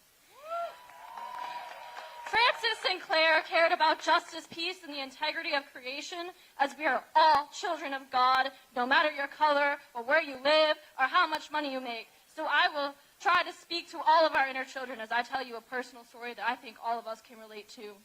I grew up in the industrial suburbs of Pennsylvania. I have vivid memories of playing in my daycare's playground, distracted by an awful smell in the air. And by the time I was 7 or 8, I was diagnosed with type 1 diabetes. I moved to rural Ohio trying to escape. Every day on my way to school, we had to drive by 2 large petrochemical plants whose pervasive fog was so thick that even if your lights were on, you could not see any cars in front of or behind you. And it smelled so rotten that I would count the minutes holding my breath. Not long later, I was diagnosed with a thyroid disorder. I grew up and I moved to Virginia, where the Great Potomac River has coal ash dumped into it, and my partner and I live again just across the street, but this time from a Superfund site. My whole life, I've been running only to find that there is nowhere to run in this country that is not contaminated by the disease of injustice. Meanwhile, a 3-month supply of my insulin that is medically necessary retails at $1,600. At the federal minimum wage, someone with diabetes had to work 28 days full time. And the child in me screams, why? The child in me screams, when? And the child in me screams, how? And then I look at all of us, and I know that we're the solution to our problem. Vote together! All right, folks, so we're over here. So as you can see, we're walking this way. Y'all, come on. So you have, now granted, we're outdoors. Come on, keep walking. I need you to keep walking. So we're here, of course, over here. It's a warm day, and so you see the shot right there. You see the folks who are similar over there. Turn around there. Do a shot there. So they're over there, of course. No cover or anything like that. You see right here a number of the folks with SEIU. They are just coming. So you see them in their traditional purple shirts, and so they're here as well. And so it is a warm day. So you got folks over here who are over here under the trees, staying cool. So we're gonna go over here. How you doing? So we're gonna go over here and chat with some folks and chat with them. And so they're here. Hey, how y'all doing? Hey, what's happening? Y'all good? All right. Why was it important for y'all to come out here? Popular and expensive. We got my sons here with autism. Everybody's got a place in this culture. I want politicians that are going to work for everybody. Doesn't matter your status, doesn't matter your wealth. Who has a different set of priorities? All right. How about you? Over 1,000 scriptures speak to God's concern. I'm here just to advocate for justice. The needs and the dignity of That's all you got to do. That's simple. Absolutely. I appreciate it. How you doing? Okay, you were fully laid out here. I'm like it's like taking a nap. How are you? No. I'm a part of the Poor People's Campaign. I've done this before with the previous mobilizations. I'm just really disgusted with where our democracy has gone, and I think that people need to come together across racial lines, across economic lines, and stand up for the truth and justice. All right, where you from? I'm from D.C., from Washington, D.C. All right. I'm also organizing substitute teachers in Washington, D.C., and because we are part of the low-wage workers. And so anytime I can stand up with and come together with other unions and other people of faith, I'm here. I appreciate it. All right, then. How you doing? How's it going? I'm good. What brings you out here? You and the poor people. Thank you for all you do. God bless you. I appreciate it. I honor you, and we need more people like you speaking for us. I appreciate it. You always speak truth. You give it so hard and straight, and I thank you. I appreciate it. I appreciate it. Can I get a picture? Yep, I got it. Okay. Now, we're here today. To the folk in the back, let me holler at you. And y'all holler at the folk all the way back there. There you go. Thank you. I appreciate it. Thank you. All right, so we're going to go back here. How y'all doing? All good? What brings you out here? I've been part of the Poor People's Campaign for many years and been making a documentary about it. This is the first time I'm here without a camera, and we want to leave a better world for our baby. One with healthy air and water. I appreciate it. Thanks a bunch. How y'all doing? Good. What brings you out here? It's me. Reverend Barber. Martin Luther King brings me out here. And that's what this robe represents. That's right. Now I know you warm. Yeah. I'm also allergic to the sun, so blocks the sun. There you go. But You need some of those UV that we do on the golf course. but I'm here because I believe that we need to support each other as people, and everyone needs to show up and stand up. And I'm here to show up and stand up for my siblings in the world. How about you? I'm here because it's the right thing to do. All right. And you? Moral imperative. All right, cool. I like that hat too. Good to see y'all as well. Y'all be well. What's up, frat? All right. Absolutely. How you doing? How you doing? I'm all good, just chilling. What brings you out here? Well, you know, I work with the Poor People's Campaign. I got you, right. Yes. So I'm always happy to be out here. You said staff. I got you. Yeah. Out here working, and there's a work to be done. This country is like, you could be depressed, but why be depressed when you can go out here and work and actually raise your voice and make a difference? All right, then. Well, sounds great. Keep it up. Thank you. All right. So, as I said, y'all, it's a little warm today. So you see, you got folks sort of staying in the shade here. And so you got folks who are all the way down here as well. And so when you see this shot here, normally you would have people all along that street right there. But it's quite uncovered. So, again, you got a great crowd out here. You still have buses coming. When we talked to Reverend Barber on Tuesday, they had about 200 or some odd buses that were organized coming all around the country. So people are still coming, and so we're going to keep covering this. So let's do this here. At least let's go back to the main stage. Reverend Dr. William Barber is still speaking. Don't y'all go in there. Solidarity, that's what union say. Everybody say solidarity means together. Solidarity means we stand together. All right, put it up. That's solidarity. Put it up. Solidarity means we vote together. All right. Take us to solidarity. Before we do solidarity, I want you to take a look at this choir. These are not just singers who came to sing for this event, for this gathering. On this stage, there are 15 states represented. And these are all people who are part of the Poor People's Campaign, a national call for moral revival, impacted people who are raising their voices for justice. Let's give them a hand.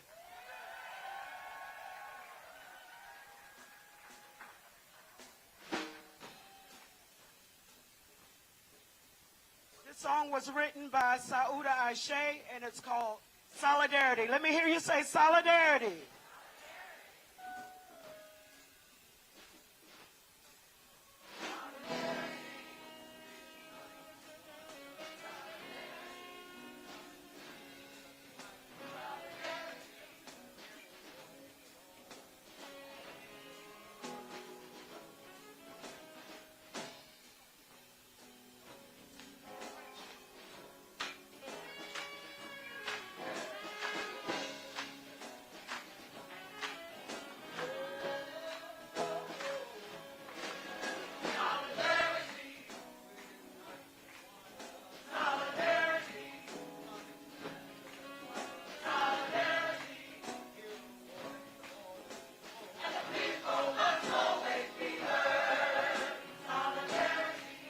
The United Methodist Church has been slow in addressing the issues of urban ministry, has been slow in addressing the issues of people who are poor and low wage.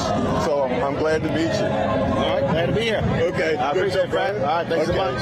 Yeah. You need to interview the pastor. You need to come to Trenton and do an expose on housing in Trenton and how it parallels the issues, the maladies in the city of Newark. Newark was voted the worst city to live in by Forbes. There's a reason for that, and they just scratched the surface. It's much deeper than what you believe. Do the two interviews.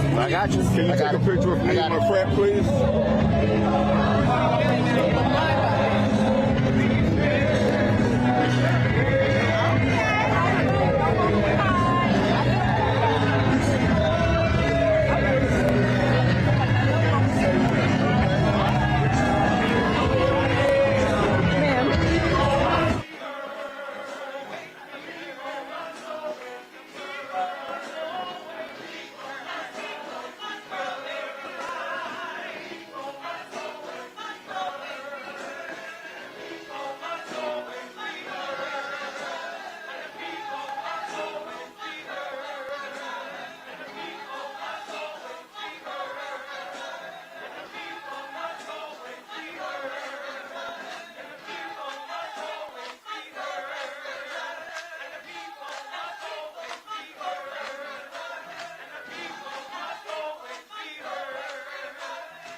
How you doing?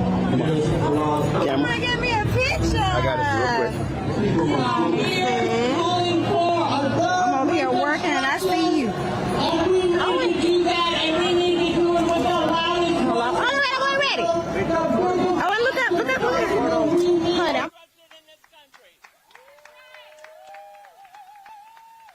And when we talk about a third reconstruction, we have to talk about the plight of workers in this country. Workers who have proven to be. All right, folks. Just walk with me here. So, as you can see, so the main stage is down this direction right here, and so what's happening here? So you see a lot of the workers. You see the people who are coming in. So they're actually coming down this street right here. They got them routed through this street, and so you see this is another group of SEIU workers who are coming from across the country, and so they're all coming down this main aisle here. And so what we're going to do here, we're going to sit here and wait till they come down here and chat with them. But a lot of people, you can sit and tell they're going to stay. So slide right here. I'm going to grab them right here. So you're going to shoot this way. Meet you right here. There you go. I want to ask all those that are down the street, by the tens of thousands, we understand we're going viral on the internet. Here we go. It's blowing up everywhere. Millions of people are tuning in. All right. How y'all doing? All right. Where y'all from? Staten Island. Huh? Staten Island, New York. Staten Island? Staten Island. How you doing?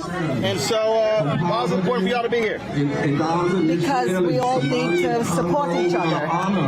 Yes. Because they died, we're going to live. All right then. Good seeing you. All the kids.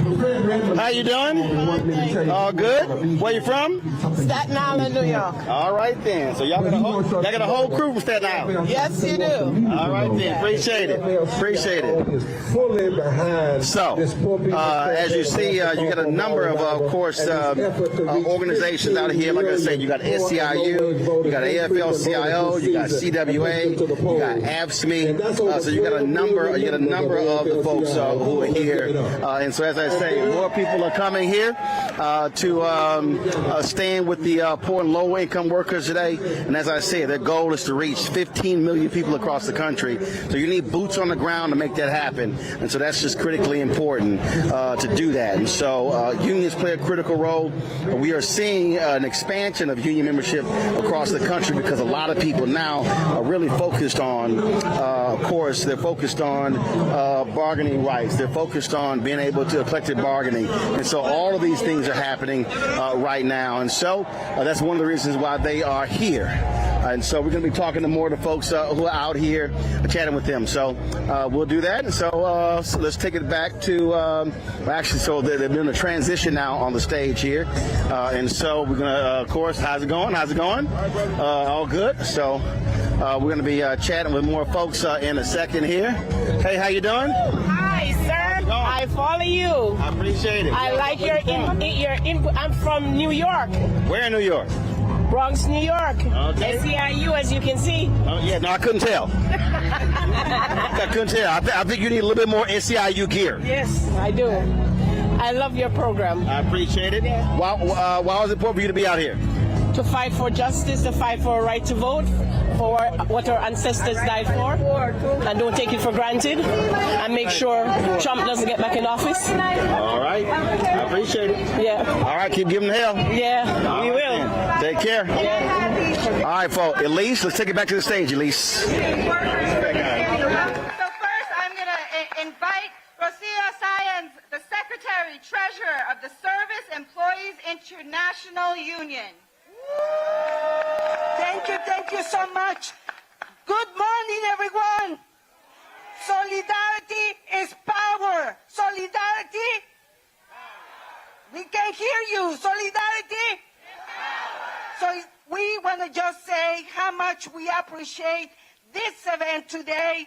On behalf of the 2 million members of SEIU, many who are here today, 1139 UHE, 1139 New England, 32 BJ, Healthcare Illinois, Healthcare Pennsylvania, Local 73, United Southern Workers, Local 500, 512, Local 400. We are here joining in unity, solidarity, and power.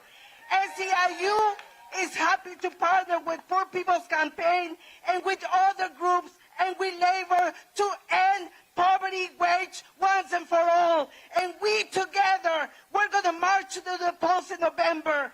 And we are here today because we know this event, this gathering is very important for the time we are living here in the history of our nation. We know how much is at stake in this election, because this year election is about our democracy, it's about our economy, and it's about our future. We're ready to elect leaders who will stand with us. Our votes are our demands for a better future. We won't be distracted or divided by extreme right wings attacks on immigrants, on people of color and women, because when we vote, when we organize, when we come together in power, forward together,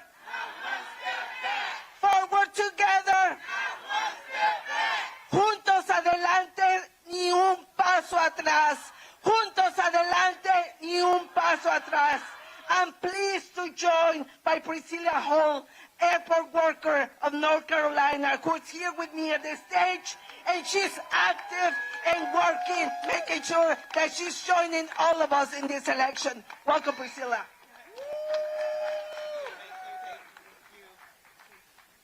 Hello, DC. I am so excited to be here today to stand in solidarity with our poor people campaign and all our working people.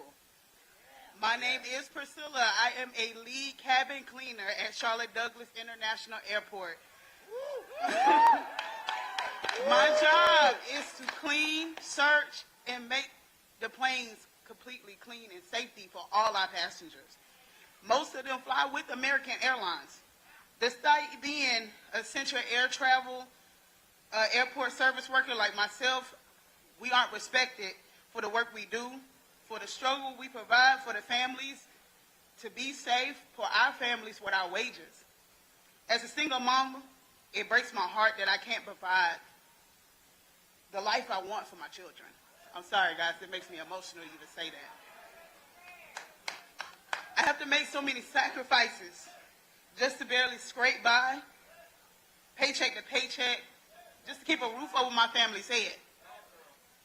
I don't even know what a vacation is. Honestly, Coming here was my first time flying on American Airlines. Yes, that do mean I cannot afford to fly, me or my family. Every day we hear from passengers about all the travelers they do and where they visit. They don't know what we go through. They don't know what it means for us to not be able to take time off and go to the Bahamas or even Disneyland. It makes me angry to say that I have to live like this and my coworkers have to live like this while the CEO of American makes $15,000 an hour. I'm out here today because I'm sick and tired of helping American Airlines bring in millions of dollars to revenue while I struggle each and every day. I'm also sick and tired of seeing all the working people here today across all the industries struggling off of poverty wages and being left behind. Enough is enough. Right. I thank you.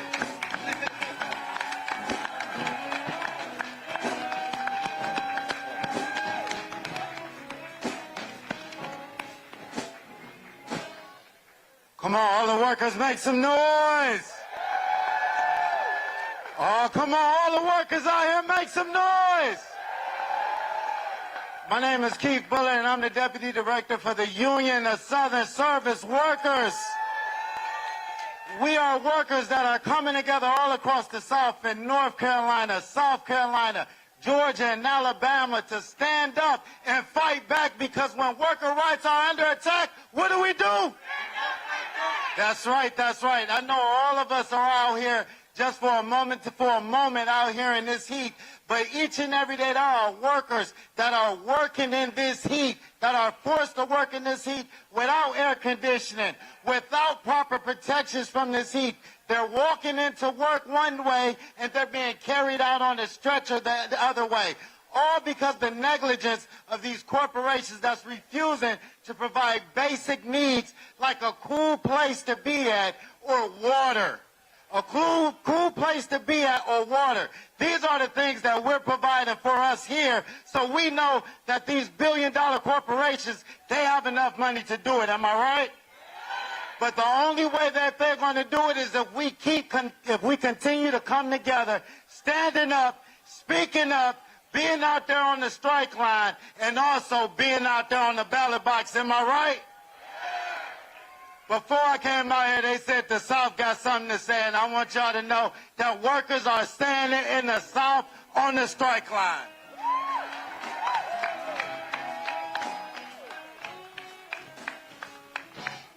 When I say wake up, y'all say rise up. Wake up. Wake up.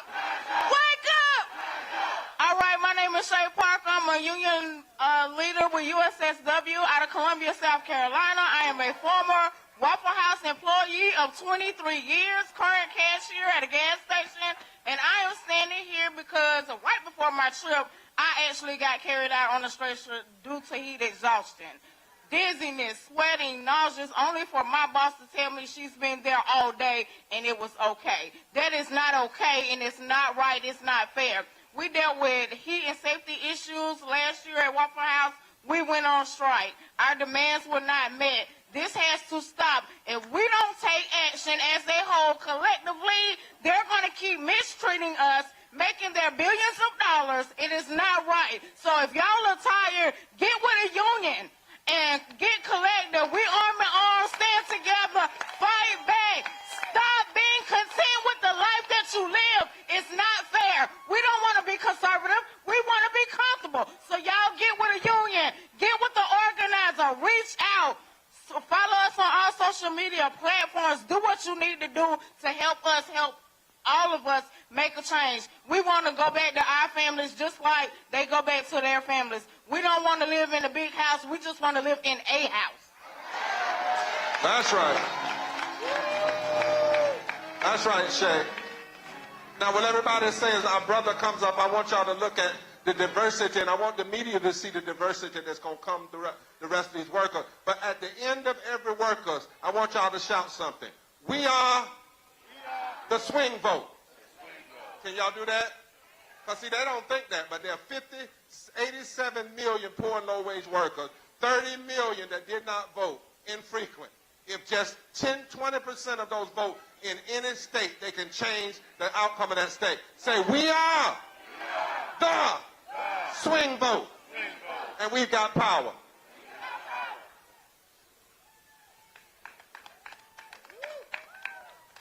Hello, everyone. My name is William Kale. Hello, everyone. My name is William Kale. I'm a member of the Poor People's Campaign in Massachusetts and a delegate of 1199 SEIU. And also a delegate of the Greater Boston Labor Council. I am excited to be here with you today, accompanied by my three youngest daughters. My three youngest daughters, Yaviana, who is 14, Grace, who is 11, All right. and Destiny, who is 9. They're over that way. It's their first time in Washington, D.C. I was on the streets on my own from the time I was 4 and in the DSS system from the time I was 8 until 17. My family situation was so tough, I knew I was better off alone in the streets than at home. Violence, alcohol, and abuse of all kinds, caused in large part by poverty, was the main reason for my family's situation. I know what it's like to experience poverty, to sleep outside, to not know where my next meal is coming from. We are here to ensure that others don't have to know how that feels.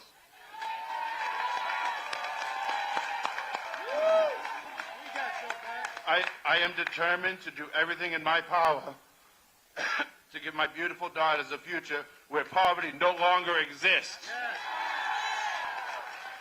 I have worked as a personal care attendant for 20 years.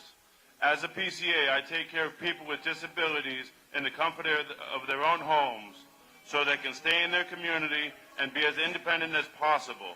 60,000 of us in Massachusetts have joined together in a union. And now, as 1199 members, we are fighting hard every single day to transform our jobs and support our consumers. We are working to bring fellow consumer-directed care workers, brothers and sisters, into our 1199 SEIU union so they can also get the benefits they deserve and support their consumers as well. That's right, my brother. Thank you so much. We got some more coming behind you. Give it up, give my hand. Give all these workers. Now what y'all supposed to say? We are the swing vote. As these workers come off and others prepare to come on, and we were going to do a little something called We Are That Movement, but we'll save it for later. But listen, well, as the other workers are coming, we in D.C., so we got to take 30 seconds and do something. It's D.C., and if you can't vote with go-go, you can't vote at all. Roland, if you can't vote with go-go, you can't vote at all. I know it's hot, so don't raise them all the way, just halfway. Like that, real slow. Say, I vote. I vote. We are the swing vote. And we will go to the polls. Come on. We are the swing vote. And we will go to the polls. Can you wave your hands in the back? Can you wave your hands on the side? Come on, workers, come on. Can you wave your hands down front? Can you tell your neighbor, don't get too hot. Just be cool. But make sure you go to the polls.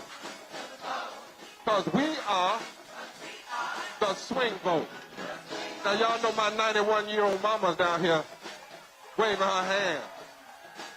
Come on, we got 15 more seconds. Come on, band. 15 more seconds. You got 10 more seconds.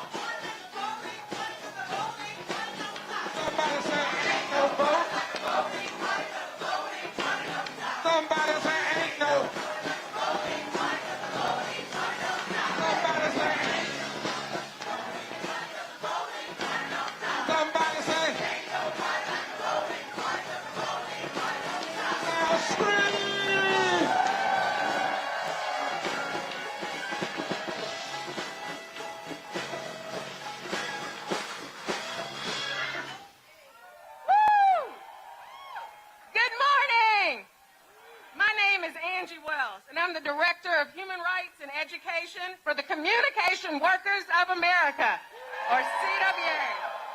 And we are proud to be here today to demand that our elected officials address the immoral reality of mass poverty and low wages in the richest country on the planet. As I stand here today, I am reminded of another historic gathering of the March on Washington for Jobs and Freedom in 1963. Those marchers understood many of the things we're concerned about today. They understood that the federal government can play in uplifting families out of poverty, not just through legislation, but by ensuring that its own employment and contracting policies resulted in dignified jobs at decent wages. Over 50 years have passed, but many federal contract workers cannot make ends meet on their low-wage jobs, and they are treated with disrespect on the job. And that's not right. So some of those workers are here with me today. They work for a massive, for-profit federal contractor called Maximus, mostly in the South. These workers are mostly women of color. They are skipping meals to afford to pay bills. They are avoiding going to the doctor about worrying, racking up more medical bills. They are going to work while sick and in pain because they are terrified of losing their job, sleeping in cars and couches. They can't afford a stable place to live, and that's not right! As the communication workers know, I present to you Adriana Lewis! We are the swing vote.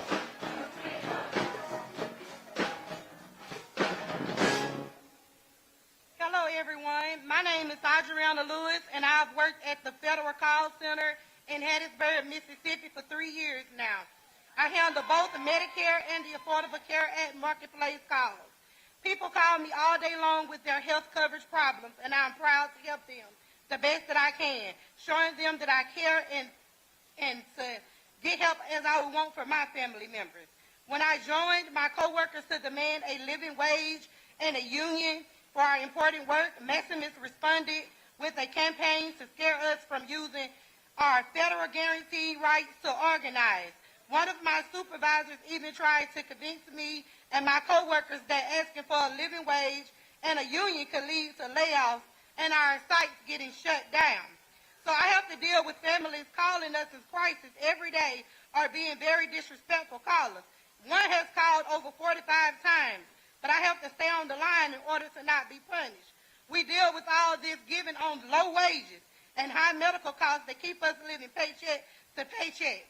Last fall, Maximus sent out an email asking us to donate clothing to our coworkers in need. Let me say that again. A Maximus company that is paid billions of dollars asking me to donate clothes to coworkers. And that ain't right. It's unacceptable. In the wealthiest country, it got to stop now. My coworkers and I demand a living wage that doesn't force us to rely on charity or government aid programs to get by. We demand coverage that is affordable and actually help us stay healthy. We demand the ability to form a union without fear. One union, one fight. We don't play at CWA. We don't play at CWA. We are the swing vote.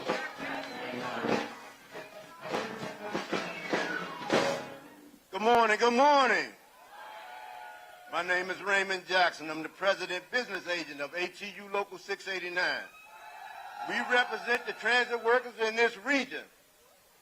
If you came here on public transit, then more than likely you was with one of my members. One of my members got you here. That's DC Metro, Bedfast Connector, DC Circulator, Lounge Connector, Metro Access. Anybody around here moving bus, it's us. With that being said, I'll say this, and everybody who know me know Ray always have a story to tell. When I was a kid, I asked my mom. I said, Mom, are we middle class? She said, no, boy, we upper poor. I said, oh, my God. All this time I've been thinking I was middle class. So the first thing we did is ask anybody in this region, who moved this region? ATU Local 689 have had more strikes in this region than any other local around here. and we are proud of it. Because I told my mom years later that I'm not a union leader, I'm an organizer. I organize poor people, and I welcome them into the middle class. And if you go look at any contract we did, all of our contracts took poor people and welcomed them to the middle class. And then we don't forget where we come from. We go back to those same communities, and we started a CDL training course, and I'm putting it out there to the public. No matter which one of these project neighborhoods you live in, we'll take you. And we'll try and help you find a job in one of our transit systems.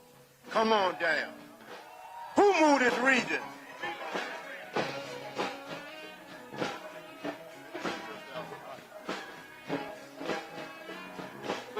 Good morning, everybody. Good morning. Good morning. My name, as Mr. President said, my name is Rashid Mahamdi. I'm here. I'm pleased to be speaking with you today. We are gathered here for a special reason. We are here to give our voice for collective struggle, to demand more from our country. After all, we know that putting people behind, above the prophet is the right thing to do to build the true liberty and justice for all. This poor people march, a revival, a moral revival, for mobilizer is very important. Working people, not only in DC area, but all around the country, has been consistently be pushed to the brink by organized greed. Listen up. Let's listen up. By organized greed. And we know counter to organized greed is organized people, organized labor. I've been working with Fair Tax Connector for over 20 years. And I come from small town from Morocco, and I am American citizen, and I'm proud to be member of ATU Local 689. That's right. However, me and my sibling in labor have been often struggled have been struggled too hard against what we hoped were lyric of the past. Let me be clear: white collar, law breaking, greed, exploitation from capitalism, reinforced poverty, suffering, and inequality. What I saw from our own company, Transdev, from Fairfax Connector, is evidence of that. We are the swing vote. We are the swing vote. Thank you, sir. Thank you, sir. Thank you, sir. Thank you. Thank you. I want you all to do something for me. Shh. Now, you know the powers that be aren't going to listen to us if we don't listen to each other. So turn to your neighbor and say, now, we can't start talking. We got to pay attention to the stage. Because you know if a camera's out there and they see y'all talking like you're not paying, the camera going to turn off. And we want the news to hear this, right? So everybody help police with one another with love. Say, let's pay attention. Because they're speaking for us. We are the swing vote. The swing vote. Say it. We are the swing vote. Working people, make some noise. Greetings, Reverend Barber. Poor People's Campaign. My name is Dante Harris. I am a United Airlines flight attendant and the International Secretary-Treasurer for the largest flight attendant union in the world, the Association of Flight Attendants, CWA. I've got a question for all of you. How many of y'all think that working people should be paid for every hour, every minute, and every second that we're on the job? Well, let me tell you something. Flight attendants are not paid for all the preparation time, the safety checks, the passenger boarding, or flight delays. We're also not paid for any time between flight segments. But I have another question for you all. How many people think that workers who do the same job, have the same federal qualifications, wear the same uniform, should get the same pay? Well, let me tell you something else.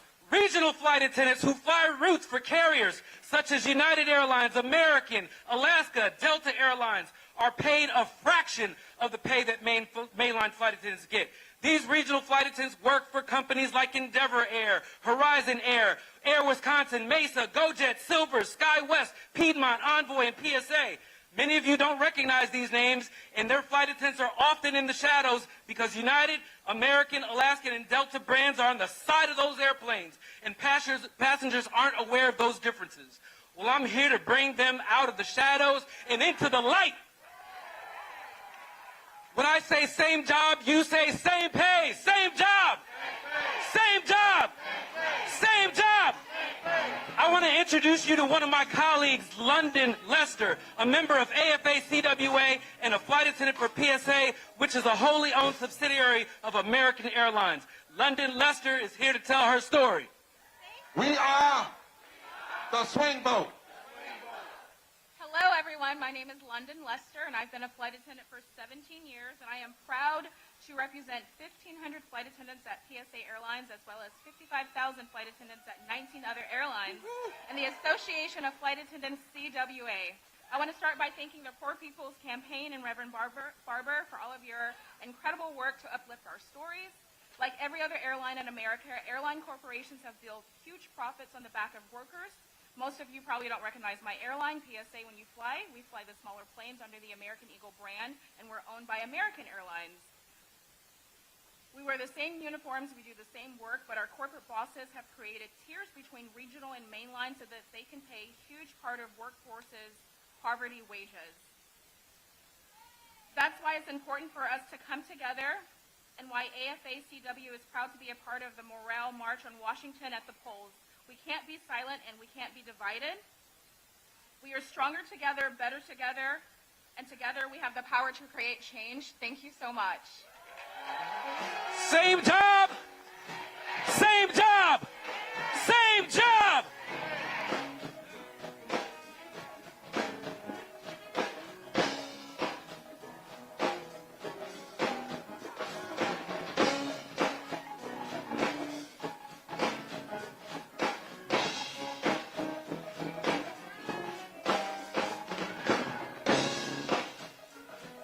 See, they're going to keep right on. But while I'm a preacher, I do know how to dance, you know. They're going to keep playing that bass line. Dum, dum, dum, dum, dum, dum. Listen, we are that swing vote. Now, you may see on the screen something about voter.org. And the reason we wanted to have that because, as I said, millions of people are looking online. We've broken out, we've broken through, and we are just viraling everywhere. Thousands and thousands and thousands of people are here. And voter.org, you can go and check your registration and register because this movement is about, say, we're going to mobilize 15 million infrequent, poor and low-wage voters. That's a change. In Michigan, the presidential election was decided by 10,000 votes. 1 million poor and low-wage voters did not vote. Number one reason, nobody talks to them. Well, there comes a time you have to make people talk to you. So we want to play something for you. This man is deceased now, but he was a laborer. Come on, listen up, y'all. I know we want to listen to each other. He was a laborer in Kentucky, and he died because when the politicians gave the unions over to multinational companies, they did not grandfather their union rights. But Willie died telling us to keep fighting from Kentucky. Put it up on the screen. Right now, there's a move on, especially in Kentucky, with this new right to work law. Now, it's gotten rid of every United Mine Worker Union in the state of Kentucky. There's none anymore in the state of Kentucky. I've been a union member since 1968. I have black lung. I worked 41 years in the coal mines. But to get back to your question, when you introduce laws like that, you're not looking at increasing minimum wage. You're looking at going backwards. We have an administration right now in place that is doing everything they can to set us back as much as they can. The war on poverty supposedly started 50-some years ago. We got an old saying in the coal mines, it's rough at the face. Well, where I live, in southeastern Kentucky, it's rough at the face because the poverty in that area hasn't gotten better. It's worse today than it's ever been. And it's not looking any promising at all until something is done. And I feel so blessed to be here today. To bring my message, what I can say, to represent the people from where I live, especially the coal miners that are suffering with this black lung. And I feel so blessed that I just got to come up here and try to get to talk to you guys. The last time I was here, I was in my... That's Willie. Give it up for him and say, Willie, we will remember. We will remember. Now, we're going to have impacted persons. We've asked everybody this time to take 1 minute. Go right to your why you are here and calling on people like you to vote. Why you're here, we want to be honest, it'll take us about 30 minutes if everybody does what they, and then we're going to close in a powerful way. You don't want to miss it. You do not want to miss it. And so we want to ask now if all of the, first I want to bring up one person, George Gresham. He said he didn't want to speak, but this brother is the president of SEIU 1199, 450,000 members of a union in New York. Come on, y'all. Come on, y'all. And this is a brother that all you have to do is say you're going to fight for justice, and he's going to show up. I count him as a blood brother, not just a blood in the spirit, because we got blood on our work. And I love him. His members love him. We thank God for him. Now, here's the deal. Some folk talk. They can yang at the mic. This brother bought 74 buses. Come on, y'all, 74. Come on, y'all, come on, y'all. Where's Jeff at? And Jeff was over there organizing and bringing it with him. He said, Reverend Barber, I don't even want to say anything. I said, but you got to let the people see you. I want y'all to give a big round of applause for George Gresham, our leader in this time.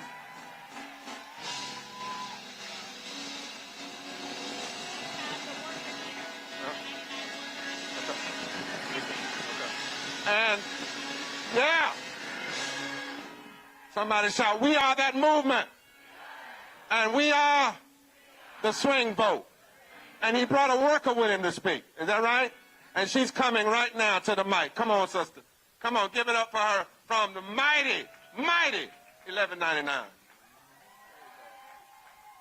y'all. So happy to see you. My name is Cynthia, and I'm an ICU nurse from Maryland and a proud member of 1199. I want to say, we're so thankful to see you all out here. Yay! Give yourself a hand.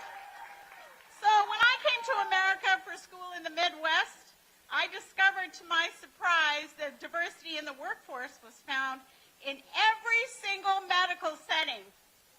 All races, all languages, all cultures, all colors, all foods. On this day, as we reflect on the work of Martin Luther King almost 60 years later, it feels like we are regressing from the fundamental truth that all people are equal and deserve equal treatment and respect. We see this manifested in the way our congressmen and women treat each other on TV, who are either red or blue. Today, I want to say that we have still not recovered from the devastation and confusion of COVID. Many lawmakers did not believe in COVID and spread disinformation about the disease,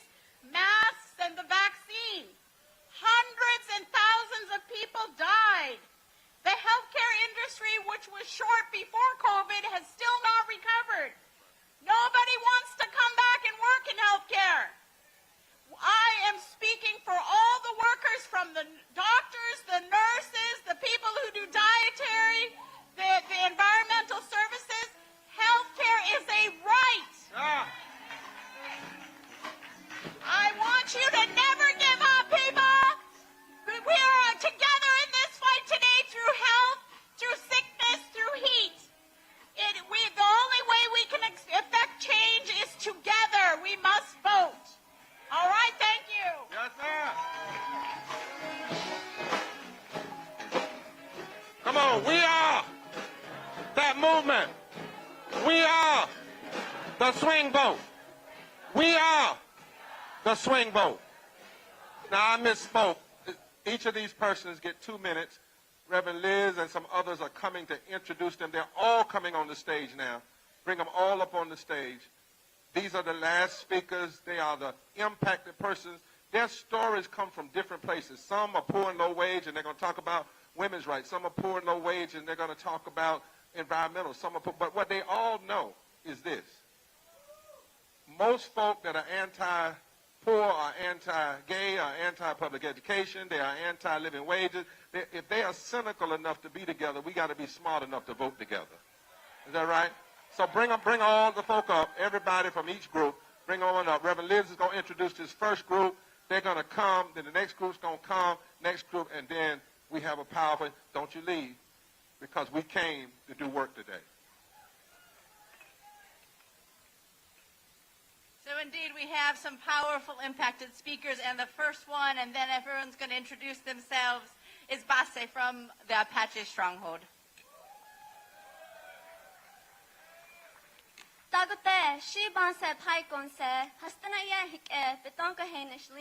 Hello, my name is Base Pike. I am Cherokee Apache from Arizona, and I come from the Old People Standing in the Road clan and the Last People Coming band, a resilient lineage. I stand here humbly with you today to urge you and to urge the people of this country to wake up. Right now, the United States hasn't ever changed since the foundation that it has started. And it only has evolved to spread the lies and deceive our children and our people. And right now, I am fighting to protect my religion. I am fighting to protect my sacred sites. Right now, with the Apache Stronghold, we are in a court case with the United States, and the United States is telling us that we have no spiritual connection to the land, when all people of faith know that the Spirit is within the land, that God created the land with the Spirit. And how are we supposed to continue in this world if there is no land, if the corporations continue to strip minerals away? It is not right. I pray and I urge you all to remember that it is Nogo Sun, Mother Earth, that allows you to breathe every day, that allows you to wake up and live and eat every day. So, don't forget the foundation of all of us, Mother Earth, Nogo Sun, and Yosun, the Creator.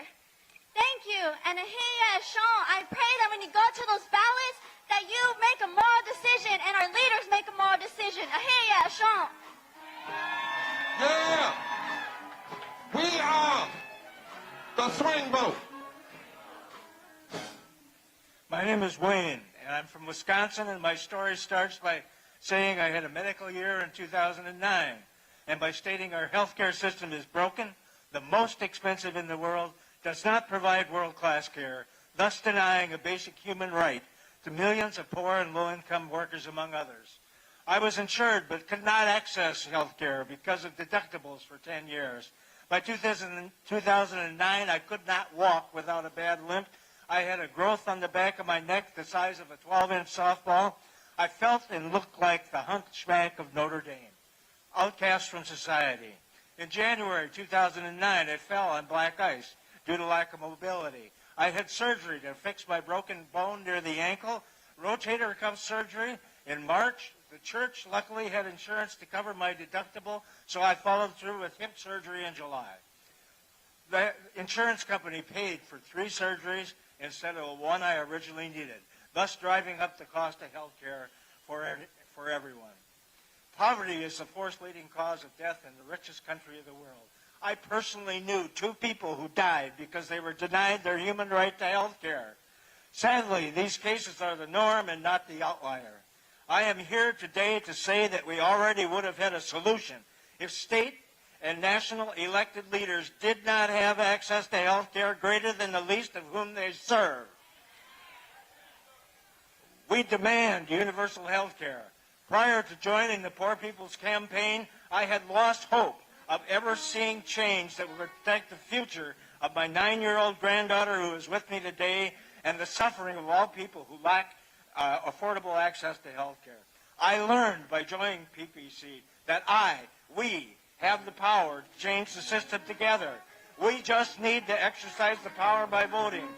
Poor and low-income people, over one-third of the electorate of this country, join us, and together we are the swing vote. That is not saying to vote red or blue, but rather to say vote for candidates that support universal health care. Raise our voices together. We won't be silent anymore. We won't be silent anymore. Are you listening, Washington? Thank you. The swing vote.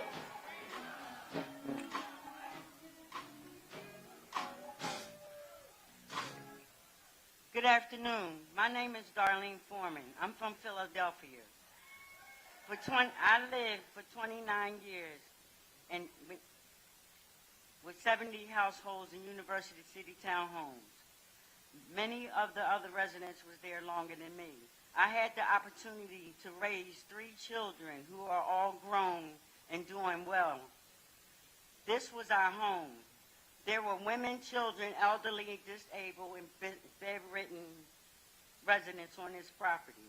We had schools, doctors, markets, transportation, and everything that we needed to raise healthy families. In July of 2021, the owner, Brent Altman, had told us that we had to leave because he was no longer keeping the subsidy or the property. We were heartbroken, scared, confused, and did not know what to do. But for 2 years, we fought to keep our homes. The thing that pissed me off the most is how developers continue to come into these cities and point to a property and they just take it. That's right. So, and they don't care about who or what they hurt. The day the bulldozers came to tear down the property, me and some of the residents were standing there watching. That broke everything that I thought that I had left in me. Still here. Give her a hand. Come on. I'm sorry. Come on. You're still here, sister. These people come to our cities and they break up our communities and our neighborhoods and our families just for a profit. I'm so sick of them doing that to us. When I came to Washington and saw the same thing was happening here, it's disgusting. It makes no sense. And they continue to do it to millions of people around the country. With that said, we have to stand up and fight. That's right. The people in Congress and make them stop doing this to us. That's right, sister. We will fight together. We will stand up and fight together in power. We won't be silent. That's right. That's it. We are the swing vote. We are the swing vote.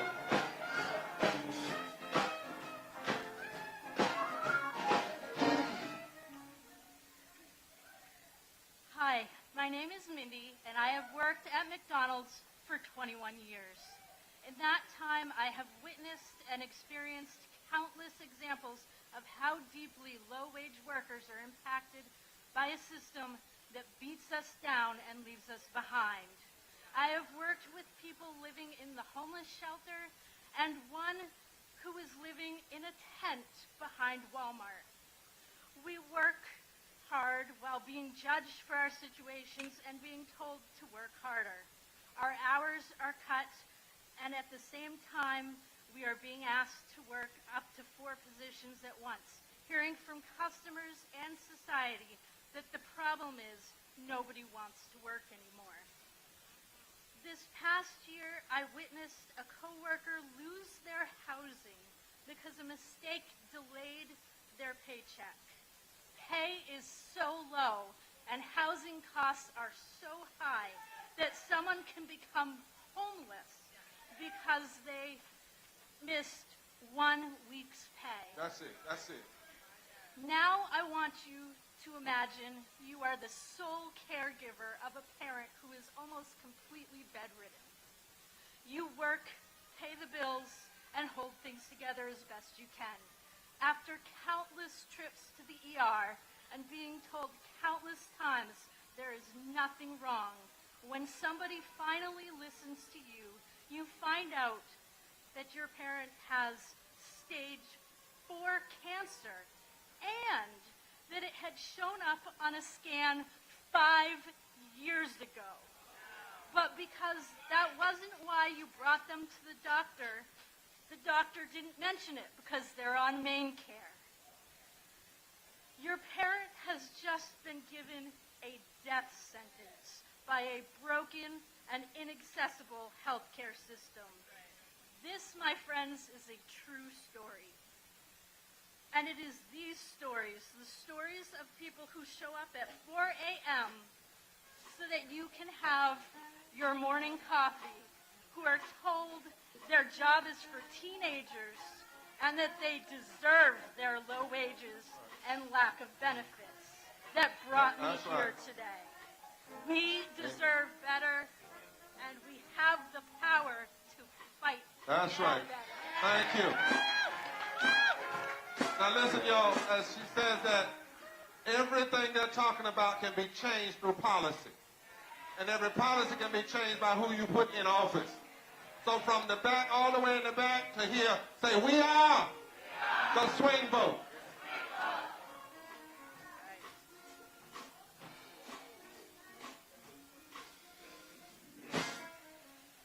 My name is Gabby Madriz, and I'm the Chief Operating Officer of the American Association of People with Disabilities.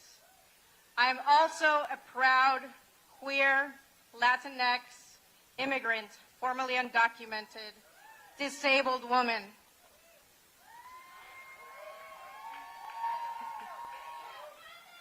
Disability cuts across all races, identities, and ages. Some people are born with disabilities, others become disabled through age, accidents, or illness. But any of us can acquire a disability or a new disability. And this is important to remember because disability and poverty are unfortunately intimately related. Being disabled can lead to poverty, and being poor can lead to becoming disabled or worsening disabilities. Many of you here already know that. You've experienced that. Maybe you know a newly disabled person who now can't get a job and finds themselves in poverty.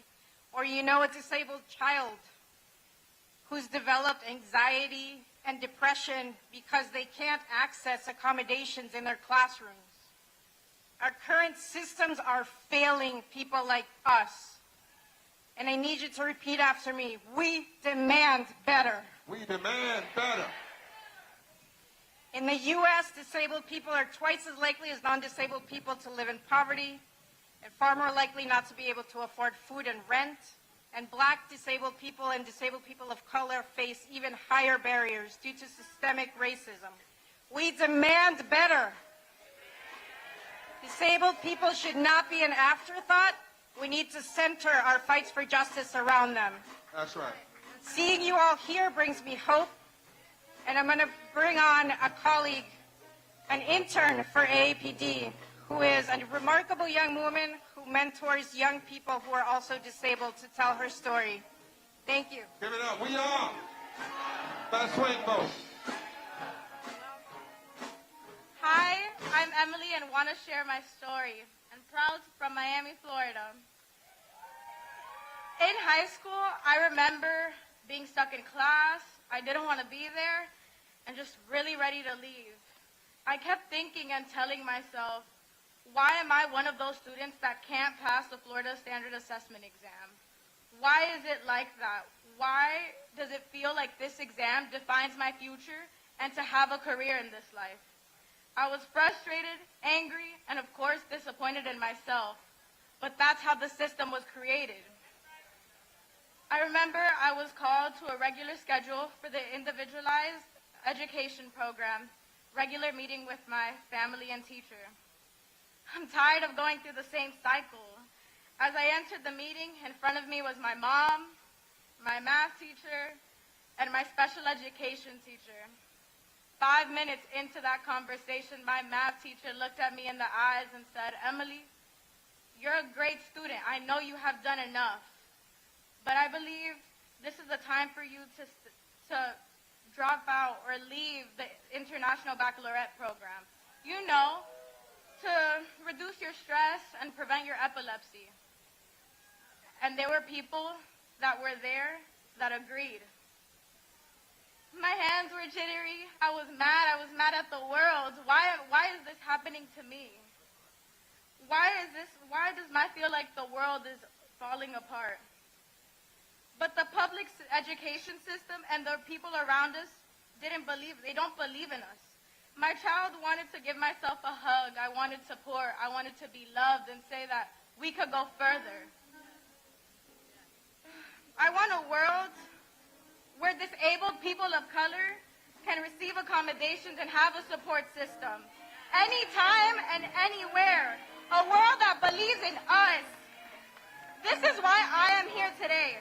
I am here to make it clear that it provides all of us.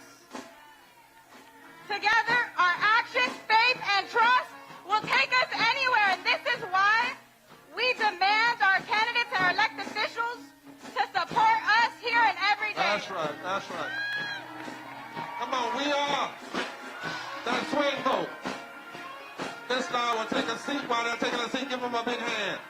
Come on, give them a big hand, everybody. This is going on all over the world.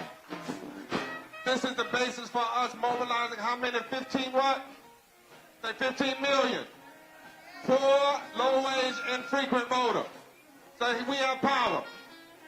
Now, we want you to do something. Play that a little bit. I ain't going to let nobody turn me around. Do this. Help your person. You got a placard? Okay, do like in church and fan them. Come on, come on. Do like church. Come on. Not too much because it get too hot. Not too much. Now, shout, where's that water? Stop right there. Y'all bring more water, more water, more water. I don't see my marshals. I'm going to fire you, even though you're volunteering. I'm going to fire you, every one of them. Where the marshals? I want to see every marshal up front in 2 minutes. Every marshal with a bottles of water up front in 2 minutes. Oh, here they come. Here they come. Now, come on, let's say a little bit. Here around, I'm going to keep on.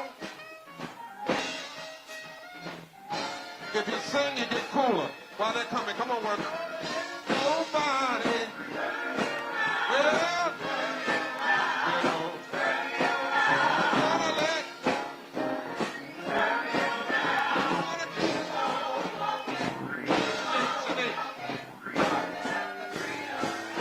Come on, next brother. Come on.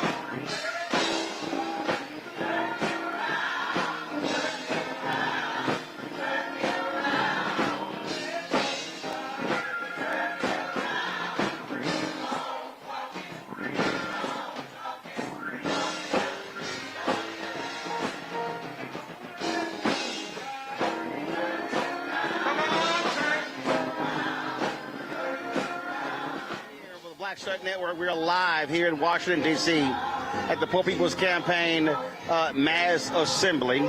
And so as you see, you just had the affected workers speak there. Now, understand what we're dealing with here is it's about 90, so it's 87 degrees right now, but the feels like it's about 92 degrees.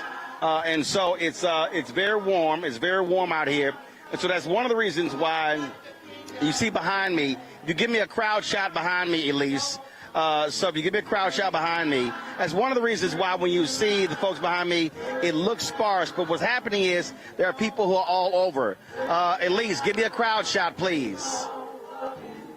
That shot's not going to do it, Anthony. Where's the remote camera? So I want to give me a crowd shot.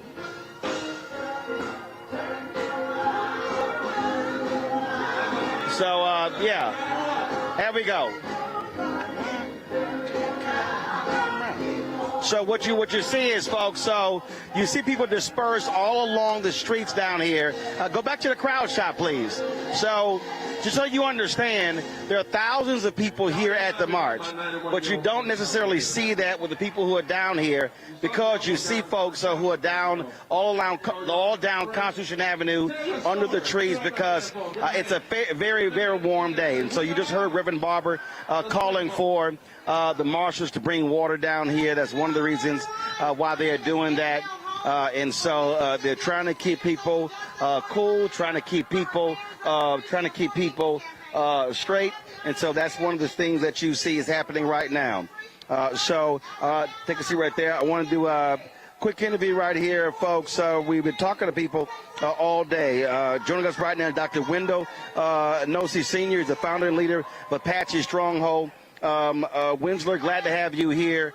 Talk about this particular event and the reality when you talk about poor and low-income workers, the impact on Native Americans in this country.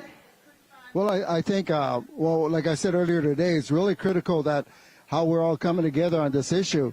And as I said earlier about the first chapter involves all this, how America became to be and how it's affected us, the Native people, and all the people across the country. So I think with what's happening here today really brings that unification about what we're going to be doing tomorrow for our children and then for the country and of course for the rest of the world. So it's really critical what's happening now. We're all born in this moment, in this time, and we're facing corporate greed. That's the bottom line, and how things were established in the beginning. We know, I think people know for a fact that you're always modifying if you care for what you're doing. And at this point, the United States hasn't modified with anything as far as when it comes to ripping this country off and having low wages and having the people live in horrible conditions.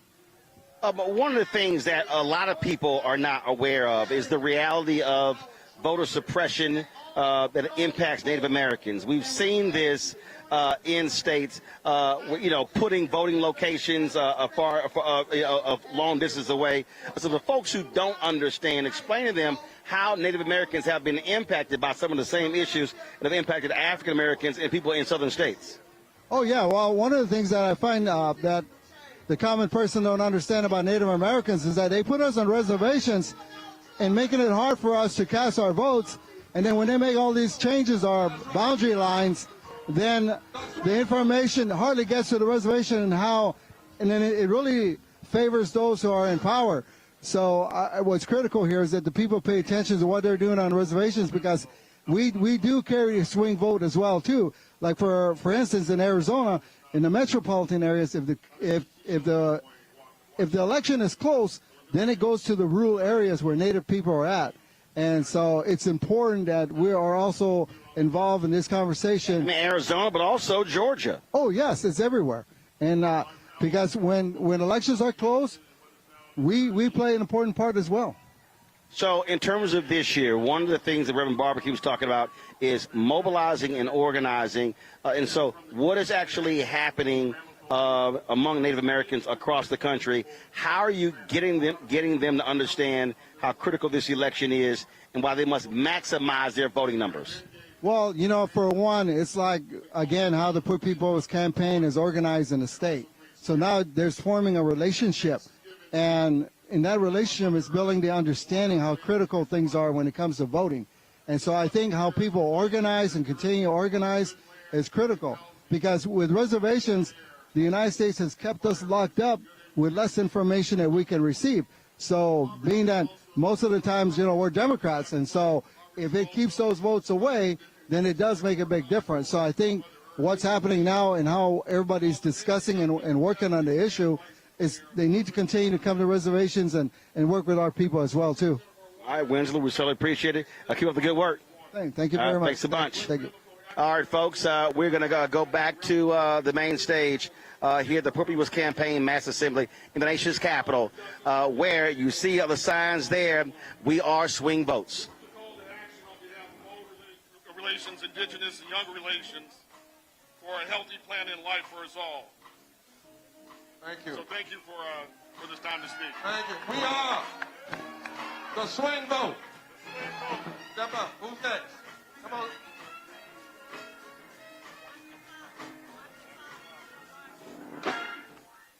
Ain't no crime to be home.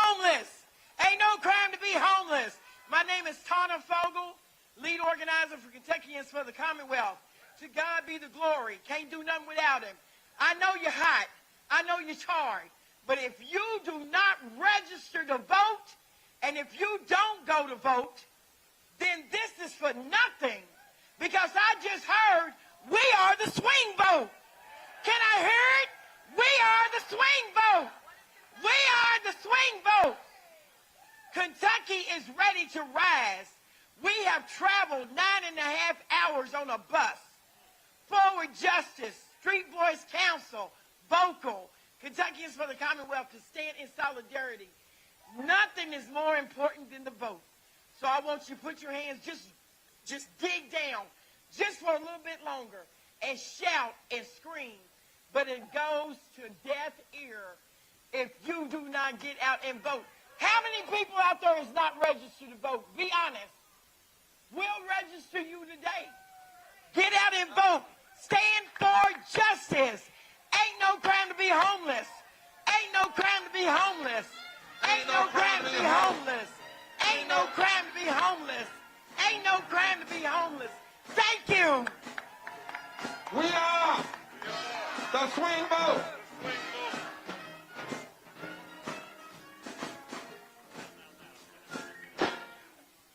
We got a powerful ending. Don't leave. Hi, my name is Kathy, and I bring greetings from Raleigh, North Carolina. I work every day to care for our community's most precious resource, the children. Child care is hard work, and if you don't believe me, I got a couple kids back home that y'all can watch for a day, and y'all let me know how that goes. But our so-called leaders in North Carolina refuse to fund early childhood education the way it needs to be. That means me and my colleagues are low-wage workers, even though we're doing some of the most important and hardest work in the state. I have coworkers who have gone homeless. Yes, that's right, homeless. And they still wake up and choose to work with these children every day. That's just not wrong. It's criminal. In North Carolina, we have funding cliff tomorrow, June 30th.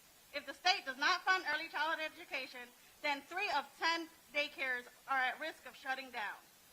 We decided that enough is enough. We marched on March 2nd with states across the nation. We called until they stopped answering their phones. And then some of us even went to jail. That's right. They told us we didn't have a chance to get emergency stopgap funding for child care. And who did that? The politicians? Yes, sir. The state legislators say that. The state legislators.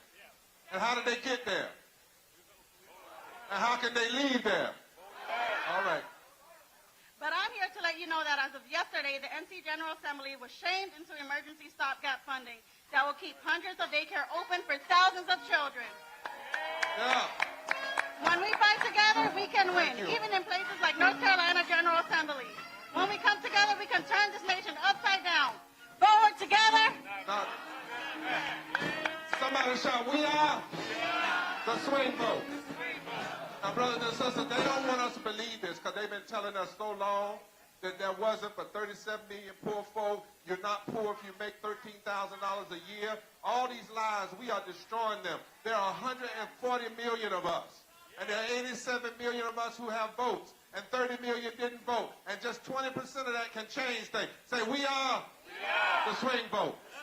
Those of you that are in the back, we want you to come forward. Some come forward way in the back because we got a powerful closing and we need everybody to be a part of it. So start walking this way. Next speaker. Next speaker. Hello, everybody. I am Felicia Gilliard, and I'm from Tallahassee, Florida.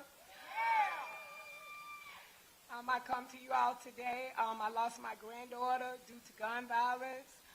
She was just 17 years old. She had just graduated from high school at the age of 16. She was currently in college, and she had a great future ahead of her. She was also a YPD youth minister in the church. She had 2 businesses, 1 full-time job. She was a CPA. She was a very happy young lady, and she had accomplished a lot, and she was very happy for her accomplishments, being that she was just 17. And let me ask you a question, sister. And why does that make you want to tell people to vote? Why is it that because you lost, what is it that you want to say to America about voting and why? Well, what I would like to say, because it's at the end, I would like to say, and it happened again a few weeks ago in Tallahassee. We just had another one. Also, if you don't vote, it'll continue to go. And I don't want to see it. We're losing so many kids all over. Is that because the politicians keep passing these gun laws and letting everybody? That's what I wanted to get to. Yes. If you Yes. care about her daughter, Yes. you got to vote for politicians Yes. that don't keep putting guns Yes. on the street. Yes. Is that right? Yes. That's what we want Yes. to say. Yes. Say for your daughter. Is your daughter? It's my granddaughter. Your granddaughter. What's her name? Her name is Marlacia Kitchen. Call her name, everybody. Call her name. And say, and for Malaysia. We will vote. Vote. Give her a hand. Give her a hand. Come on, all the way from Florida. Thank you all. Thank everybody. The swing vote. We are the Come on. same vote. I want y'all to see these are people mixed up. It's not just workers, but it's all about poverty and low wages and why we have to stand together. Come on, brother. Talk to us. Thank you. As my brother said, water is life. I'm coming to you from Jackson, Mississippi. We wake up with a daily fear of being exposed to toxins in our water, our family, our community. This is our reality. Either we see brown water, which we know is dirty, or we have tinted water, which we don't know how long we'll have to rinse it out until it's clear. My 3-year-old has now gone 4 consecutive days without sitting in the bathtub because the water is consistently tinted brown or just plain dark brown. And who creates that? Who makes it like that? The politicians, those that we vote in there. The politicians and those that we vote in there. The state of Mississippi, the politicians in Mississippi have failed us, to your point. The EPE has failed us. The refusal to put people before profit, the refusal to put people before politics has failed us. There's an entire Mississippi delegation along with me representing these horrors. This is not just me. There's been a breach. When the governor of Mississippi pulls a water truck full of clean water in front of his mansion, while we sit there and can't drink water, there's been a breach. When Mississippi has introduced 36 voter restrictive bills since 2020, which 3 have passed, there's been a breach. That breach must be repaired. Poor and low-income folks make up over 43% of Mississippi's electorate. We can fight this. We can get rid of Tate Reeves and any other politician that hurt the people. My grandfather was part of the original 1960s People's Assembly with the Poor People Campaign. The fact that we're still fighting for this, there's been a breach. We better do something. We are the swing vote. Forward together, not one step back. We are. Give it up. Go on and let. Come on, say it. Come on, musicians. Come on, musicians.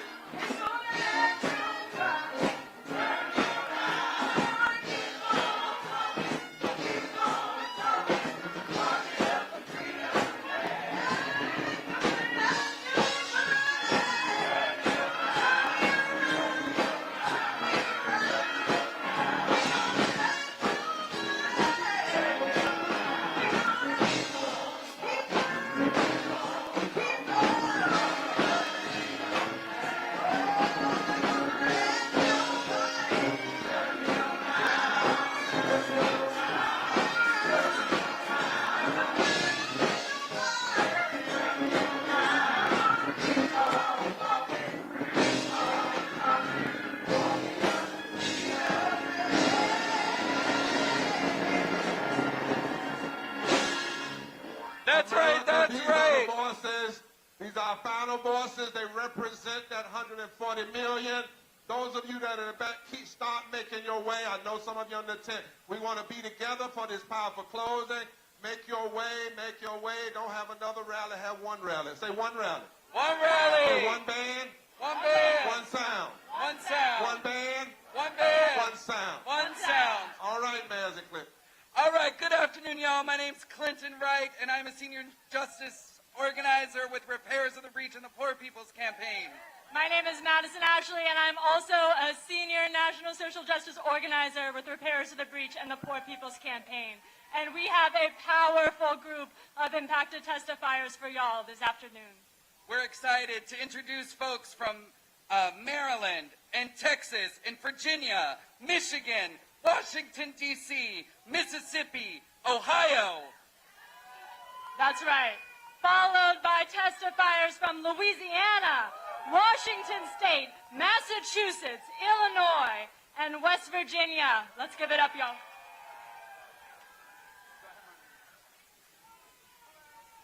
Let's go. Bring the fire.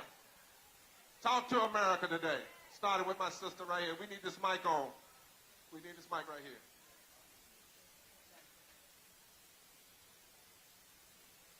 All right.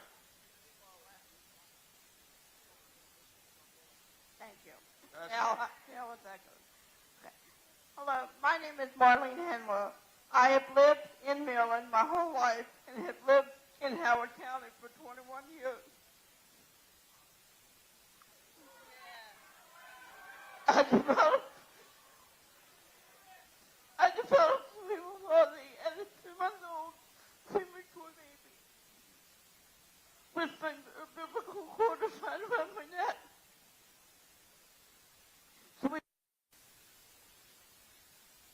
That causes a lack of oxygen to the brain. I was diagnosed with CP at 3 days old. I want to repeat, 3 days old, because my testimony has one main point. I have been permanently disabled all my life, and yet the system makes me fight for my medical life care and benefits over and over again. As an infant, doctors recommended institutionalizing me, but my father refused. Instead, my dad worked 3 jobs, including being a professional photographer, to make sure that my needs were met. My father made sure I had everything I needed to thrive, and I got excellent care. Without my dad's constant care, I would not have thrived. You need to know that I worked as much as possible as a paid employee. And I now own my own house. Through a special state program, although I am still paying my mortgage. Over the years, I have faced some big barriers as a Marylander with disabilities who wants to achieve a full and independent life.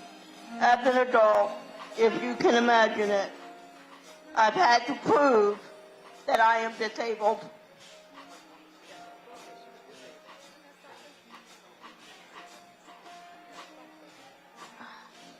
It is very important to vote because the budget cuts throughout the United States affect people with disabilities.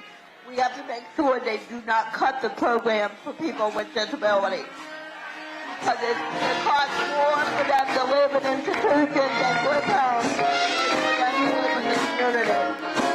We want to be able to stay in the community. So it's important to vote. Amen.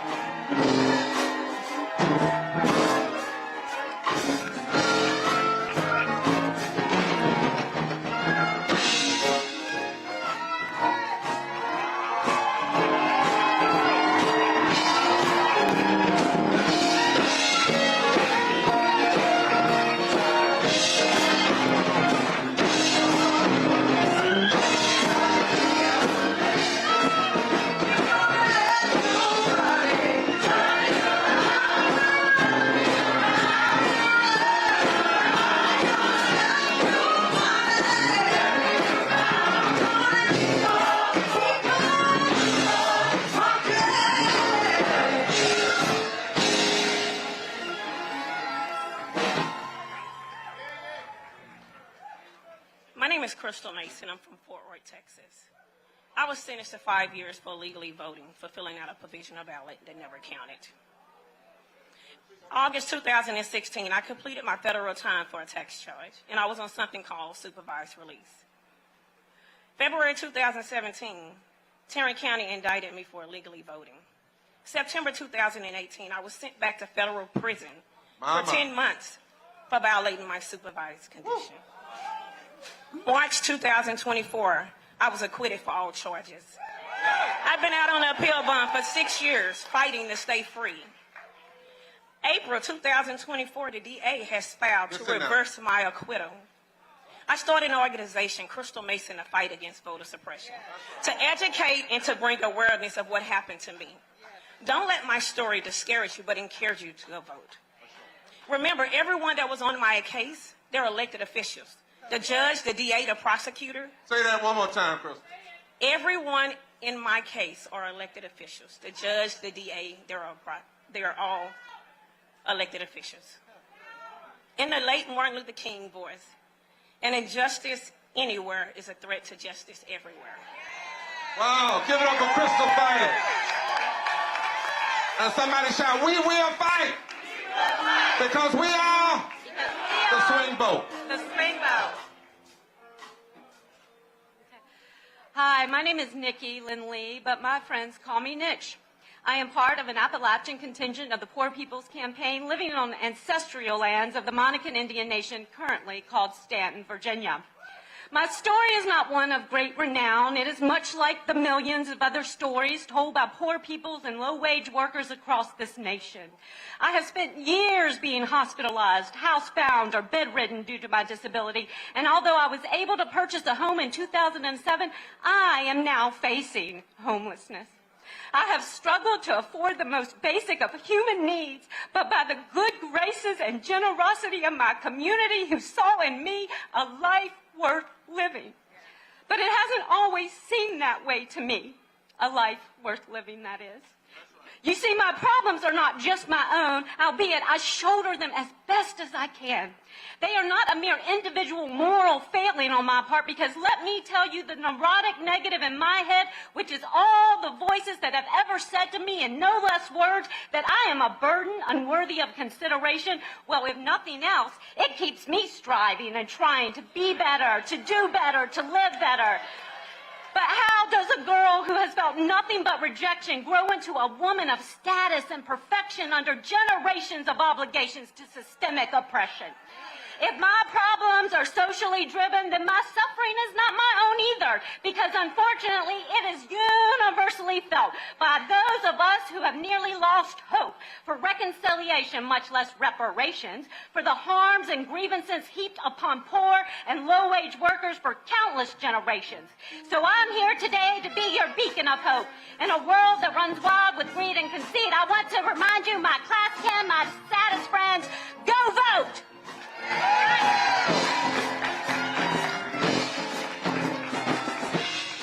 Come on and shout it. We are the swing vote. Good afternoon. Good afternoon, everybody. My name is Ralph Gaines. I'm from Detroit, Michigan. I'm here to talk to you briefly on the top of why we need quality health insurance.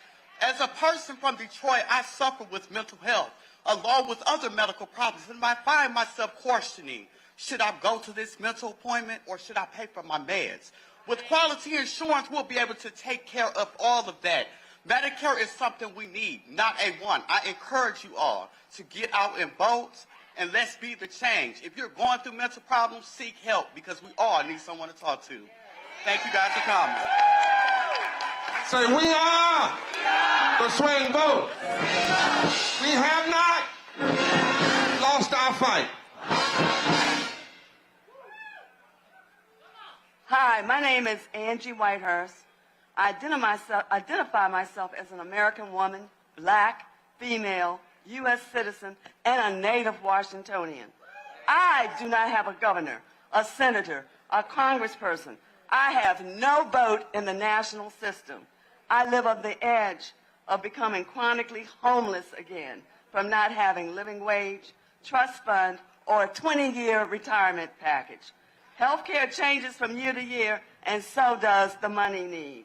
I'm going to skip to the bottom of my message because it's most important.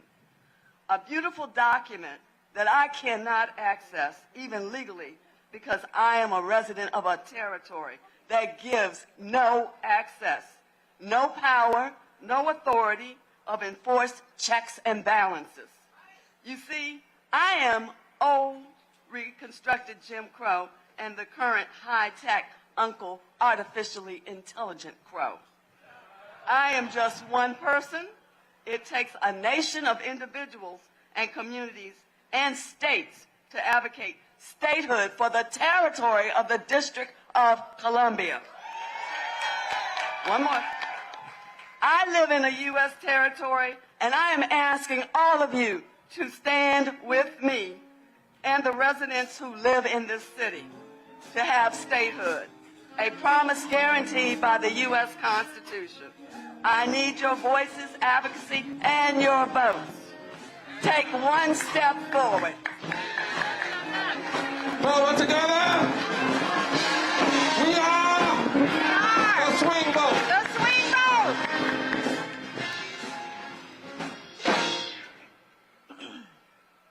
My name is Chera Sherman Breland. I'm here today for my dad. I will not be silent anymore. I grew up in the deep south of Mississippi. William Faulkner said, to understand the world, you must first understand a place like Mississippi. I agree with that. Growing up in Mississippi as a poor little white girl was both a blessing and the bane of my existence. We grew up so poor that sometimes the community would come together and help us. This is not. The construct of racism is so ingrained in who we are and how we make our decisions, especially political decisions. 43% of Mississippians are poor and low income. Teach us. Teach us. 75% of those low income families are white. They're white, sister. Yes, yes. You don't hear me. Let's listen. During the height of the COVID pandemic, counties living in poverty lost loved ones at a rate of 5 times higher than the wealthy counties in Mississippi. Wow. They believed their conservative extremist president when he told them that it was a hoax. They believed him when they told them that the vaccine was not safe. My father was one of them. My father was the greatest man I ever knew. I named my son after him. Yes, yes. He was my person my entire life. He fought for me every single day of his life. Yes, yes. And I will fight for him. Yes. After 3 weeks of excruciating struggle to survive in a cold and lonely hospital room, COVID took my dad's life. Political expediency murdered him. That's right. And what did they do to stop it? Nothing. We lost 1 million Americans to COVID, and no one helped us. We must get out and vote for people that are going to help us. That's right. White, poor Americans believe that we are better than black, poor Americans as long as we vote for the wealthy white Americans. We are all the same. Thank you, sister. That's right. We all have the same struggle. And if you are voting against your own well-being, you are possibly putting your parent or your child in the grave. Give a hand, yes. Thank you, and God bless. Thank you. Now, when have you gone to a rally and heard a white Mississippian get up and tell the truth? This is why this is not about white, it's not about black, it's not about Latino, not about Asian, not about indigenous, it's about all of us. Yes, there are some particulars. We don't ever throw race away. But what we understand is there are forces that don't want us to come together, and since they are scared of us coming together, let's recognize their fear and let them see their fear. All of us coming together, because together we are the swing vote.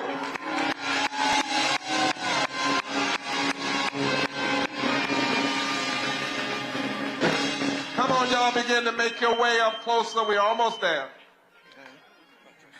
My name is Joyce Kendrick, and I live in Middletown, Ohio. I'm also the very recent widow of Jeff Kendrick, who died 6 days shy of his 57th birthday on September 11th, 2003. On Friday, that's September 8th, 2003, we had an appointment to see a doctor because his leg was swollen and painful. We arrived on time, and we were turned away when we tried to check in because we didn't have a $35 copay. We were sent home, told to keep an eye on his leg and return on Monday. We came back after borrowing the money on the weekend. We were ready to go to his appointment. Before it was time to leave, Jeff told me that he was tired. He was going to lay his head down on his desk and rest before we went. When I went to check on him 90 minutes later, he was cold and stiff. The swelling in his leg was a blood clot, and it killed him instantly when it broke away. For the lack of $35 on Friday, my 56-year-old husband was dead on Monday. He was one of 799 others who died that day from poverty, the fourth leading killer in the richest country in the world. This is unacceptable. My Jeff should be here today. In Ohio alone, over 830,000 people lost their Medicaid coverage, more than we expected. I shouldn't be a widow. That's right. Give it up for Jeff. Come on. Say his name. His name is Jeff Kendrick. Jeff Kendrick. Say his name. Jeff Kendrick. Say his name. Jeff Kendrick. Thank you. And we will vote. Say, we are the swing vote.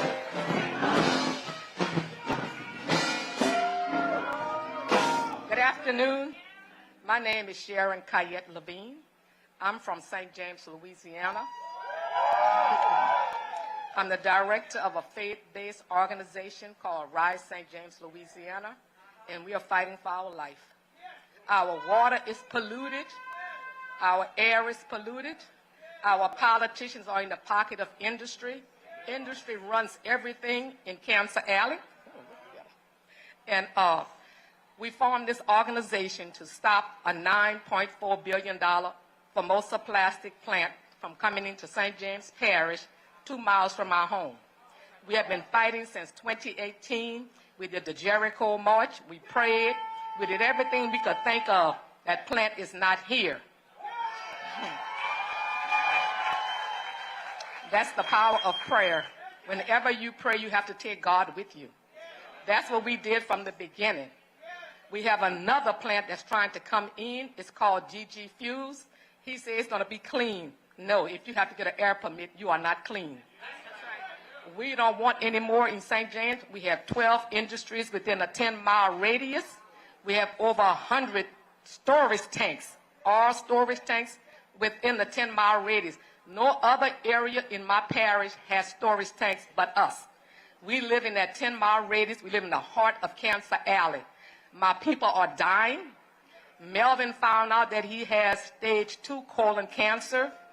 Norma Jean found out she had stage 4 liver cancer. By the grace of God, she's still here. We are fighting for our lives in St. James Parish and through the River Parish, throughout Cancer Alley, and we will not be a sacrifice. And we are the swing vote. We are the swing vote. Say, we are the swing vote. Did you all know that because of that fight, Miss Sharon was just named one of Time 100 most influential people in the world? And her counterpart, Brother Robert, where's Brother Robert? He's out there. We give it up for Brother Robert as well. Look at your neighbor, say, all this stuff is connected.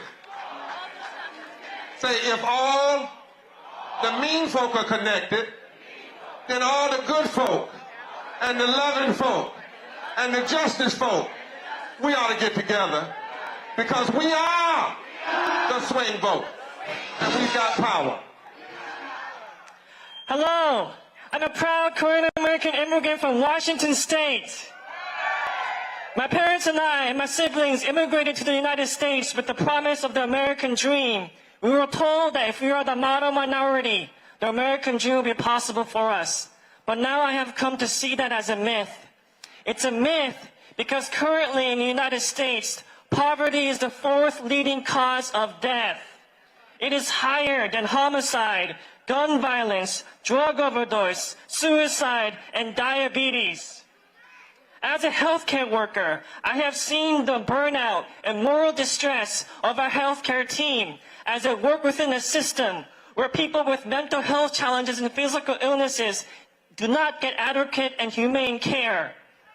In my family's life, we have also been impacted by poverty.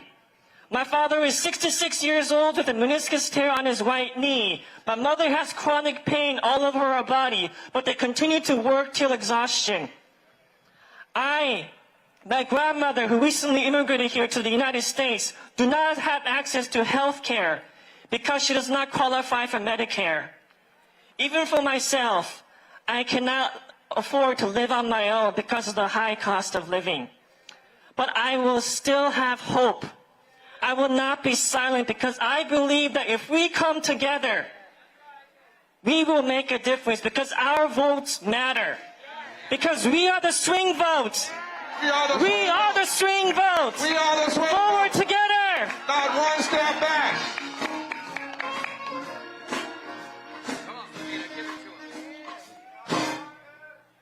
My name is Savina Martin, and I live in the 8th Congressional District of Massachusetts.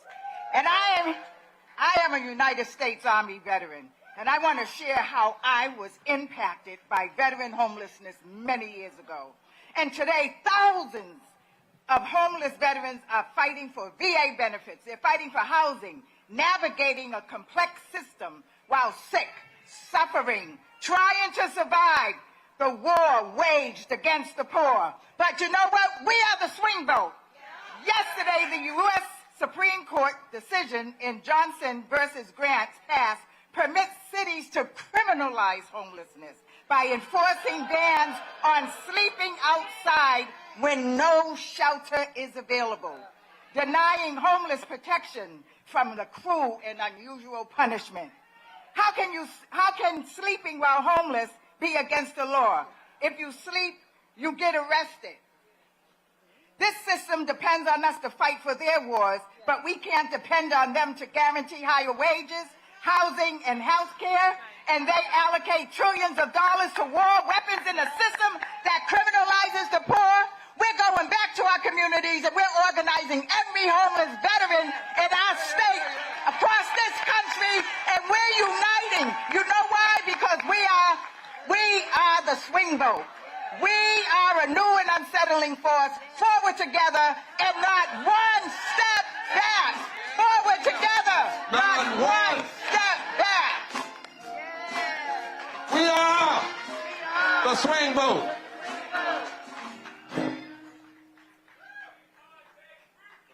My name is Darcy Carter, and I'm a member of the Illinois Poor People's Campaign. I have lived my entire life in poverty.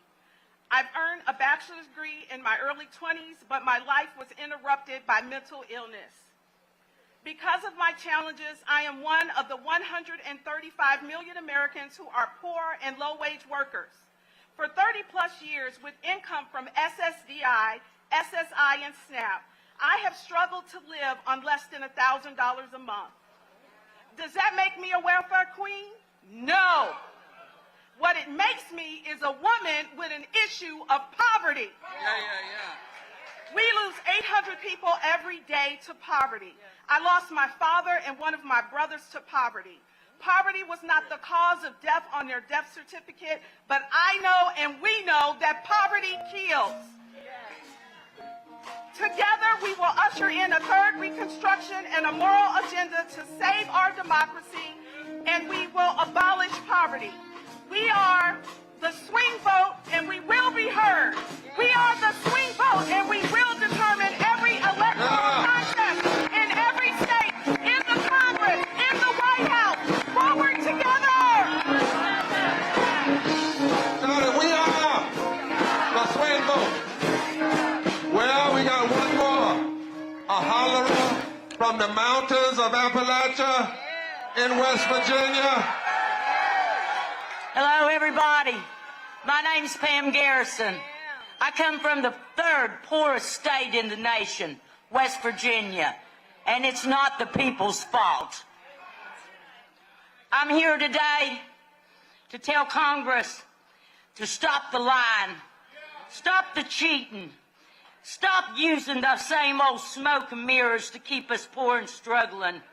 I was a minimum wage worker most of my life. In 1977, I was making $2.35. In 2024, it is $7.25. In 47 years, it has raised $4.90. Listen up, everybody. Listen up. You know, and the poverty index is being even longer.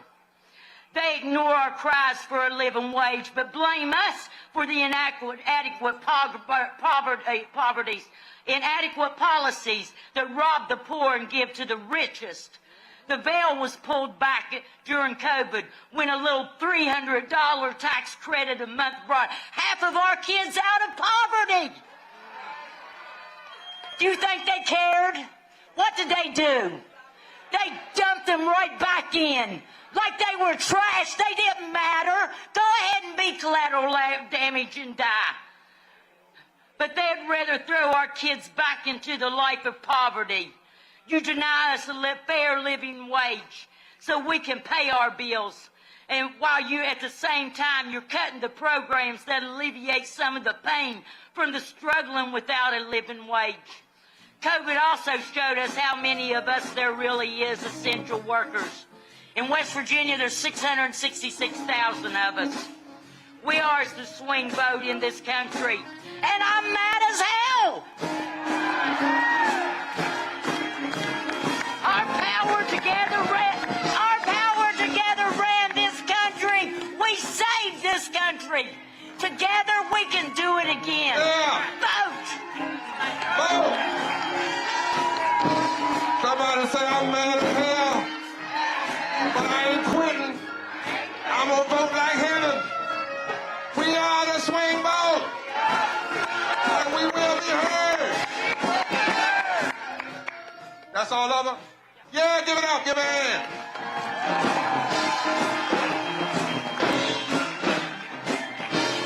Check out your video screen from Common Cause. Let us get close. We're almost there. Bring the video up. Good morning. I'm Virginia, President and CEO of Common Cause. Thank you for joining us for this important moral revival. On behalf of our 1.5 million members in every congressional district around the country, we want to remind everyone today that the most important thing you can do is have your voice heard at the ballot box. We have the power to change everything that happens in our country, but only if we show up. So it's time for us to hold our politicians accountable, to have our voices heard, to speak up loud and clear and remind everyone that poor and low-wage workers, our voices matter. We matter. That we, the people, hold the key to the future of this country, and we will be making the decisions. And if they don't follow our agenda, our moral agenda, we will vote them out. On behalf of all Common Cause, we say together, one step forward, not one step back. She said to us from Common Cause, our dear sister who was just with the League of Women Voters. Now, brothers and sisters, in a moment we're coming not to an end. We're not going to give a benediction. We're going to give a, this is not a commemoration. This is a commitment time. And we want those of you that are in the back to keep coming up now and get closer. Give y'all a pop quiz. What do you think the margin of victory of the vote for president was in Texas? It was around 600,000 votes. You know how many poor and low-wage voters could have voted that didn't? Over 2.4 million. In North Carolina, it was 74,000 determined the presidency. Over 1 million voters. We have been getting presidents in this country for the last few cycles for less than 87,000 total votes in about 4 states. And in those same states, about 5 million poor and low wealth voters that are already eligible and registered got discouraged because people didn't listen to them. And so they didn't vote. But there comes a time you got to make people hear you. When people are winning by only 87,000 votes and you have millions, we must recognize what the media will never tell us until you show them. We are the largest swing vote in this country. Now, you got to have an agenda. And as we said at the beginning, we're going to send this agenda to every convention, to all the media. But today, Attorney Shalley and Reverend Cass are going to come. And that's why we're telling folks to come close, because we're going to affirm this agenda so that they hear we are united. Don't come telling us a bunch of stuff. We want to know, if you want these votes, where do you stand on these issues? Come on, Reverend Cass. Come on, Shalley. And let's give it up for them as they come.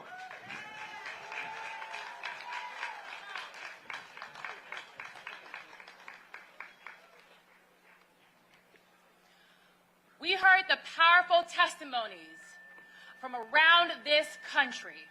We saw that the policy issues somewhere here is also the policy issues somewhere there.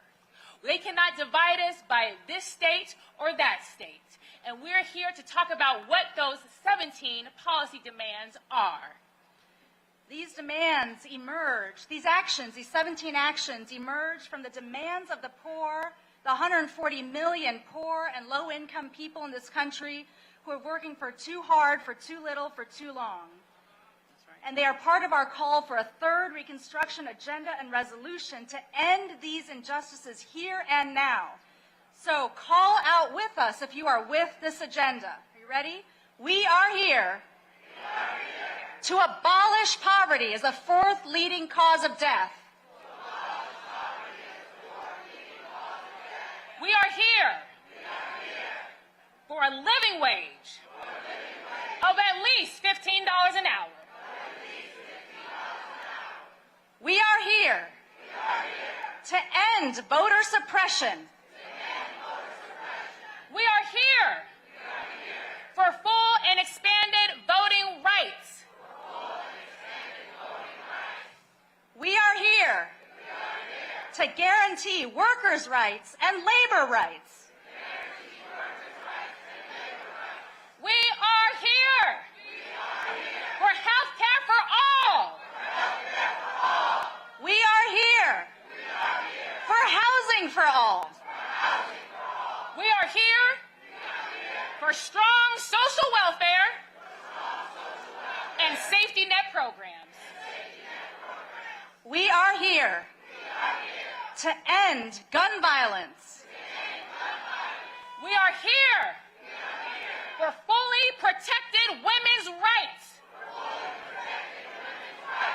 We are here for environmental justice and clean air and clean water in every community. We are here for justice for all indigenous nations. We are here for fully funded, equitable, high-quality public education. We are here for just immigration laws. We are here to address militarism, the war economy, and we are here to stand for peace, not war. We are here for an immediate, long-term ceasefire, a release of all the hostages, and an end to genocide around the world. And finally, we are here to end hate, to end division, to an end the extremist political agenda that is ripping us apart. That's right. We need a resurrection of justice, of love, of truth, and not an insurrection of injustice, lies, and hate. Forward together! Not one step back. That's right. If you affirm that this agenda can unite all of us, from poor and low-wage people to labor, to religious, to people of faith, people not of faith, regardless of what color we are, what creed we are, what sexuality we are. If you affirm that, shout as loud as you can from the back to the front. We are the swing vote. The swing vote. And Mr. Politician, Miss Politician, if you want these votes, our votes, our demands, talk about, agree with, put in practice, our demands, and we will vote, like never before.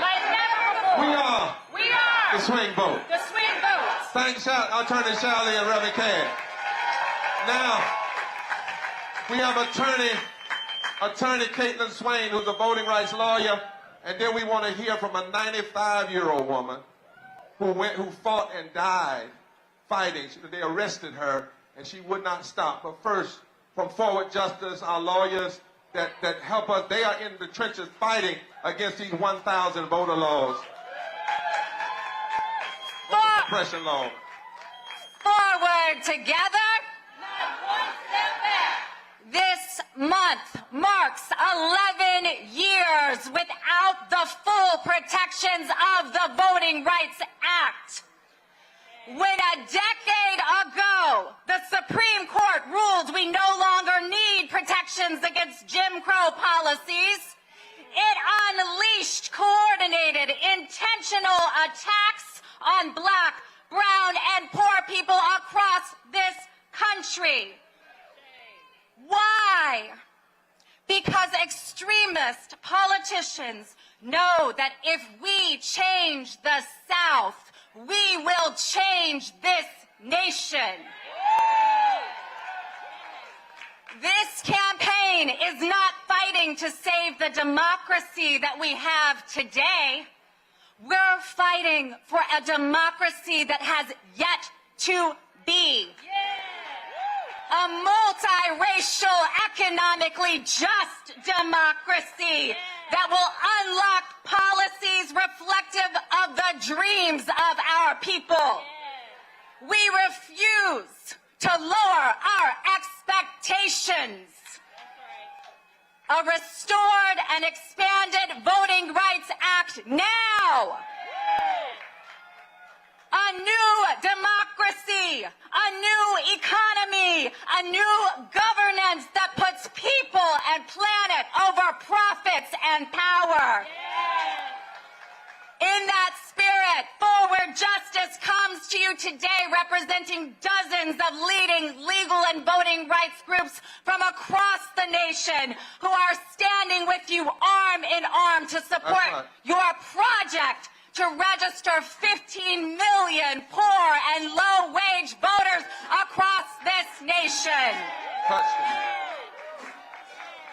Attorney Caitlin Swain was one of the lead lawyers in the biggest fighting the worst voter suppression case after Shelby, a part of the Moral Money Movement, and we won. We won! And our goal is to touch 15 million because they're already registered. What we've got to do is touch them and move them to the poll. Caitlin, with our time, would you just introduce who you have with you that's joining your team? Just introduce them. Joining me here today is my co-director of Forward Justice Action Network, Ashley Marshall. Our Special Projects Director, Attica Scott. And a leading criminal justice reformer from across the nation, Dante Sharp. They locked Jonte up for 19 years for something he did not do. He went in standing as a man. He came out standing stronger. And now he's fighting for this democracy. Let's give it up. Here hear Miss Rosanelle Eden. Miss Rosanelle. She's looking at us today. Bring her up.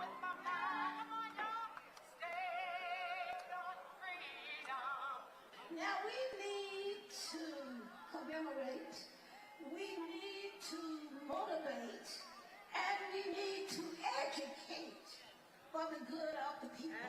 The other night, when they announced something about some fraud, I said, why they keep lying?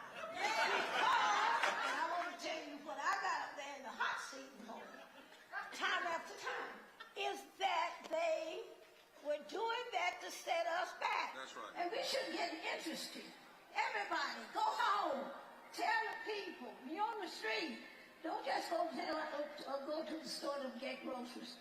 Go there, and if you see somebody, tell them about the movement. I didn't plan the march. I want heels out on my shoes. You got to open up your mouth and be a committee of one. I suggest you say, we the people. We the people. We the people. We the people. We the people. We the people. Say, stand up. Stand up. Stand up. Stand up. Thank you so very much. Rosanelle. Say in Rosanelle's name. We are the swing vote. Now, the worst thing you can do is be loud and wrong, so we got some policy folk that always footnote what we holler about. Two of them are going to come. A bunch of them come, but two are going to speak, because these are the kind of policy folk you got to have in a movement on the team, because people will question what you say. So you got to make sure you got somebody that can footnote. Thank you. Good afternoon. The policy groups join the lawyers, join the movement groups, join the unions, join the faith groups. We are all one. I'm John Cavanagh from the Institute for Policy Studies, a close policy partner of the campaign for its entire 8 years. We are proud to be one of many policy institutes to join this action as partners. Our job is to make sure the demands and the statistics of the Poor People's Campaign are accurate and they tell us the truth. Today you will hear from 3 experts on the economy, on racism, militarism, who will tell us how the 17 demands of the groups that have come together are sound economically, are vital for the health of our nation, and for a dignified future for the close to 140 more million poor and low wealth people in this country. You'll first hear from Phyllis Bennis of the Institute for Policy Studies, then Algernon Austin of the Center for Economic and Policy Research, and finally Lindsay Owens of the Groundwork Collaborative. Phyllis Bennis. Don't leave. We're almost at the end. Thank you. It's wonderful to be here with all of you today. We have just heard an incredible set of demands of what it will take to provide a dignified life for the 140 million poor and low-wealth people across this country. The question becomes, where's the money going to come from? How are we going to pay for it? But we know the answer. Look at the federal budget. Where does that money go? We pay taxes. We pay at a higher rate than the billionaires and the corporations, but we pay. But where does that money go? Let's look at the military budget. Let's look at the military budget. If we start, we look at $921 billion directly to the military. That's more than half the entire military, the entire budget that Congress has available. And if we cut just 10% of it, just 10%, we could have 9.6 million new public housing units. We could have 18.6 million people getting health care. We could have 72 million kids getting a spot in Head Start. What's going to keep us safer? Is that enough? No. But it would be a damn amazing start to get that. What else? What else might we get if we didn't spend that 10%? Maybe it wouldn't be spent on tank ammunition and bombs and artillery shells that we give to Israel to kill children in Gaza. Maybe, just maybe. Maybe we wouldn't give it to allow children to starve on our watch. Dr. King taught us that the greatest purveyor of violence in the world today is our government. And he was right. He was right then, and he would be right now. The Poor People's Campaign and all of our movements together, we work to fight against poverty and racism and environmental degradation and militarism. And when the U.S. cuts our budget, we can undermine all of those evils. We can stop sending arms to Israel, and we'll have more money for jobs and health care and education back home. We need to do it all. Thank you.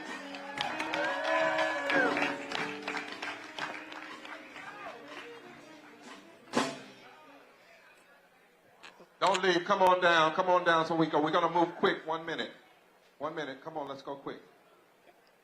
My name is Algernon Austin. I'm the Director for Race and Economic Justice at the Center for Economic and Policy Research.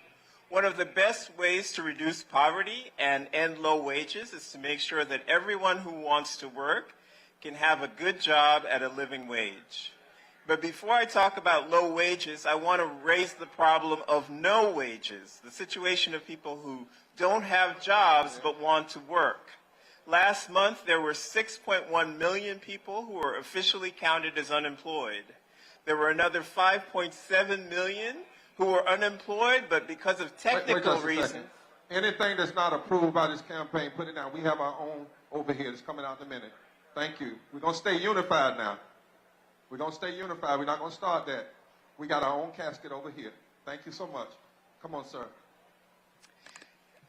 There were another 5.7 million people who were unemployed, but for technical reasons were not counted as unemployed. And there were 4.4 million people who wanted to work full-time but could only find part-time work. When you total these numbers together, you get over 16 million people who are still needing work. We are an extremely rich country. We can put these people to work if we elect politicians who care about the poor. For people who do work, tens of millions are earning the minimum wage, but it is far too low. The federal minimum wage is $7.25 an hour and has been stuck at this level for 15 years. Thank you so much. I'm going to take a little pastoral privilege as bishop today. You can be mad with me later. But I need the folk to come on because we need to come on up. We need to stop. Let's thank our policy people who are coming. You can get all of their information at Kairos, at the Center on their web, at Poor People's Campaign on the web, and at Repairs of the Breach, because we all work together and we've got to have the footnotes. Let's all come together now. Thank them. Now what we want to do now is normally when folk do a commemoration, and we're going to bring the faith leaders up. Normally when people do commemorations, they commemorate and talk about what folk did back then. But when you do a consecration, the policy folk can step off, faith leaders come on. When you do a recommitment, you say because they died, we're going to live. That's what a resurrection is. Say that's what a resurrection is. And we know that when we talk even about America's military, it ain't just America's footprint in Israel. You got America's footprint in war going all the way back to the unnecessary civil war that we should not, that took us here, and Vietnam and a whole lot of places. And even today where people are facing genocide like Yemen and the Congo and Somalia. And what our movement is saying is but we got to start here. 295,000 people dying a year from poverty in this country. If you don't care about those deaths and talk about those deaths, how do you have credibility talking about deaths somewhere else? That's why I want to thank Dr. King that he always said to America, how in the world can you criticize what's going on over there if you're not dealing with what's happening right here? You can't do that. That's immoral inconsistency. And so what we're going to do right now is we've asked something unique. Because I'm really tired of us just fighting one another and acting like somebody's just my enemy because they're white, or somebody's my enemy because they're black, or somebody's my enemy because they're Jewish, somebody's my enemy because they're Muslim, Palestine. And we don't even recognize that there are some Palestinians that are supportive of Israel. and despise Hamas. There are some Israeli Jewish people that are supportive of Palestinians and despise what that regime is doing right now. There are some white people that are bothered by what's happening in the Congo and what's happening in Somalia. And if we're going to go forward, we're going to have to find those of us who want to be human beings. And it doesn't matter who's dead. If they're dead because of violent policy, we will stand against it.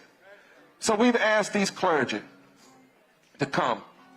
And this casket represents, and the reason I didn't want the other two over there, because I wanted us to focus here, this real casket represents the 295,000 people that die in this country. Since we've been here today, 400 people have died from poverty unnecessarily. I've watched Liz at times cry about that. She just break out crying. And if you think about it, it will make you cry. 350,000 people died during COVID so far because they didn't have health care. How can you can't jump over that and be arguing about killing somewhere else. You got to talk about it all. And then we've had over 1,000 people killed on October the 7th, women and children and others. Jewish people, many of them Jewish people who supported Palestine. Ruthless killing. Then we've had a response of tens of thousands of people, unnecessary women and children, being killed by Netanyahu and his regime. So today, guess what's going to happen? You're going to have a Jewish sister come up here and speak for Palestinians. Let's do this different. We're going to have a Jewish sister come up here and speak and about against the violence happening to Palestinians. And you have a Palestinian Muslim sister come up here and speak against the violence that's happening to Jewish people. We're going to be a human community. And then you're going to have a Unitarian and a Christian disciple that's going to speak against all this violence and killing that's happening from the Congo to Somalia. And we're going to look at this casket and we're going to say, look at the people. And then Liz and I are going to come and she's going to open by reading our commitment for today. We're reading it with millions of people online still. And then we're going to close with a special song. You didn't want to miss it. So come on. These two sisters, they're going to stand together. One Jewish and one Muslim. Can we welcome them?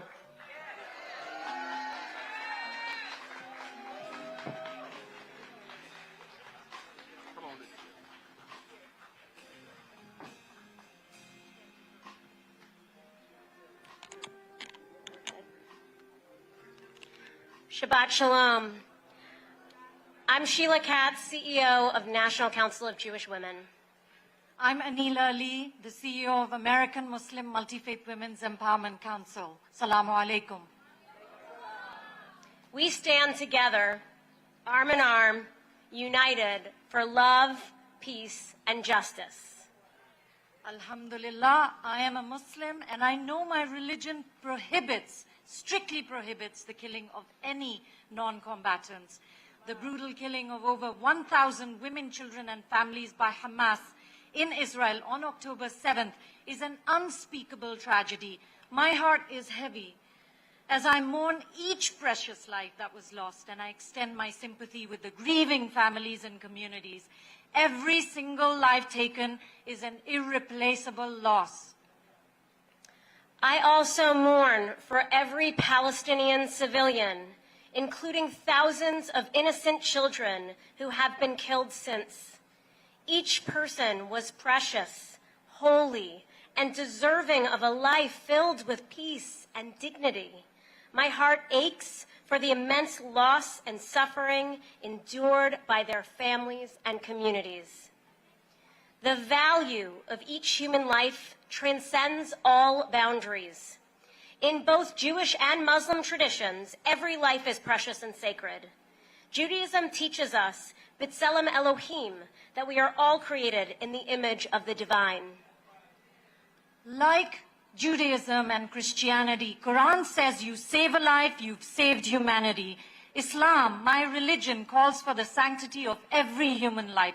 In fact, the sanctity of life and the human body is one of the most important aspects of Islam.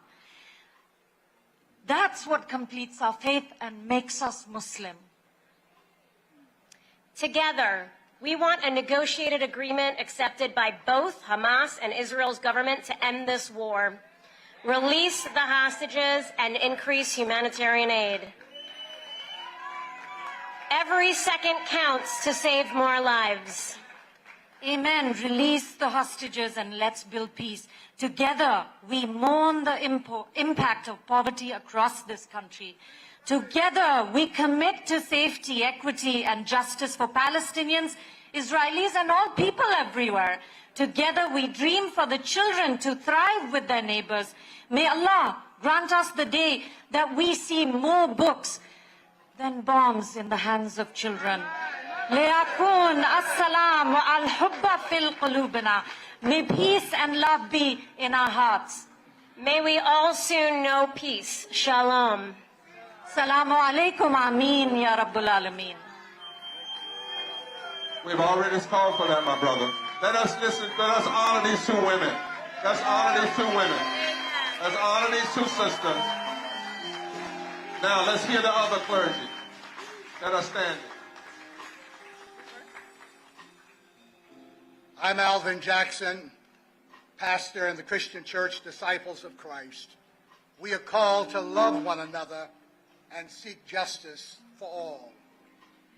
I'm Reverend Terry Hord Owens, also a minister in the Christian Church Disciples of Christ, but I stand here in unity with all those who represent the love of Jesus Christ. In the Unitarian tradition, they recognize the interconnectedness of all people. The pain of one is the pain of all, and the joy of one is the joy of all. We must also remember and mourn the countless lives lost in other parts of the world. This casket is on stage to remind us of all the beloved people who have lost lives from the conflicts around the world, in Sudan, Yemen, Congo, Somalia, and beyond, and the tens of thousands who have died here from poverty. Each of these individuals was loved, each life was precious and deserving of peace. As we grieve, we must also commit to building a better world with love, compassion, and justice for all. Let us hold the memory of those taken from us in our hearts as we strive to create a world where such tragedies cease. Together, through our unity and dedication to peace, we can make this vision of justice a reality.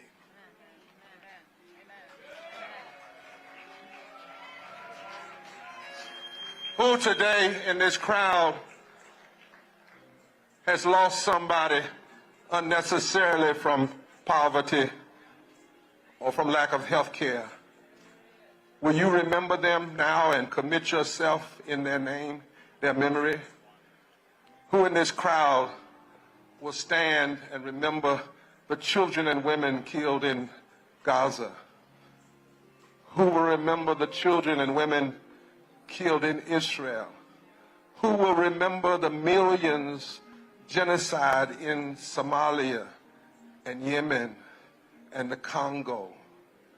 Who will remember all of the unnecessary deaths down through the years because of racism and homophobia and Islamophobia and classism? Who today says, because they died, I will be a resurrection, and I will never participate in the taking and the serving of that which would take innocent life? While you hold your hands any way you want to meditate for a second, look at the people in your minds, see them. Choir.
Just take a look at the person beside you and never forget where you were this day. Now, Reverend Dr. Liz Theo Harris, let's give her a hand, is going to come and lead us in our first 3 sections of our commitment. It'll be on the screen, and then I'll lead you in the final 3. And then we're going to sing one thing together that you're going to absolutely, I believe, thank God for. Let me spray this.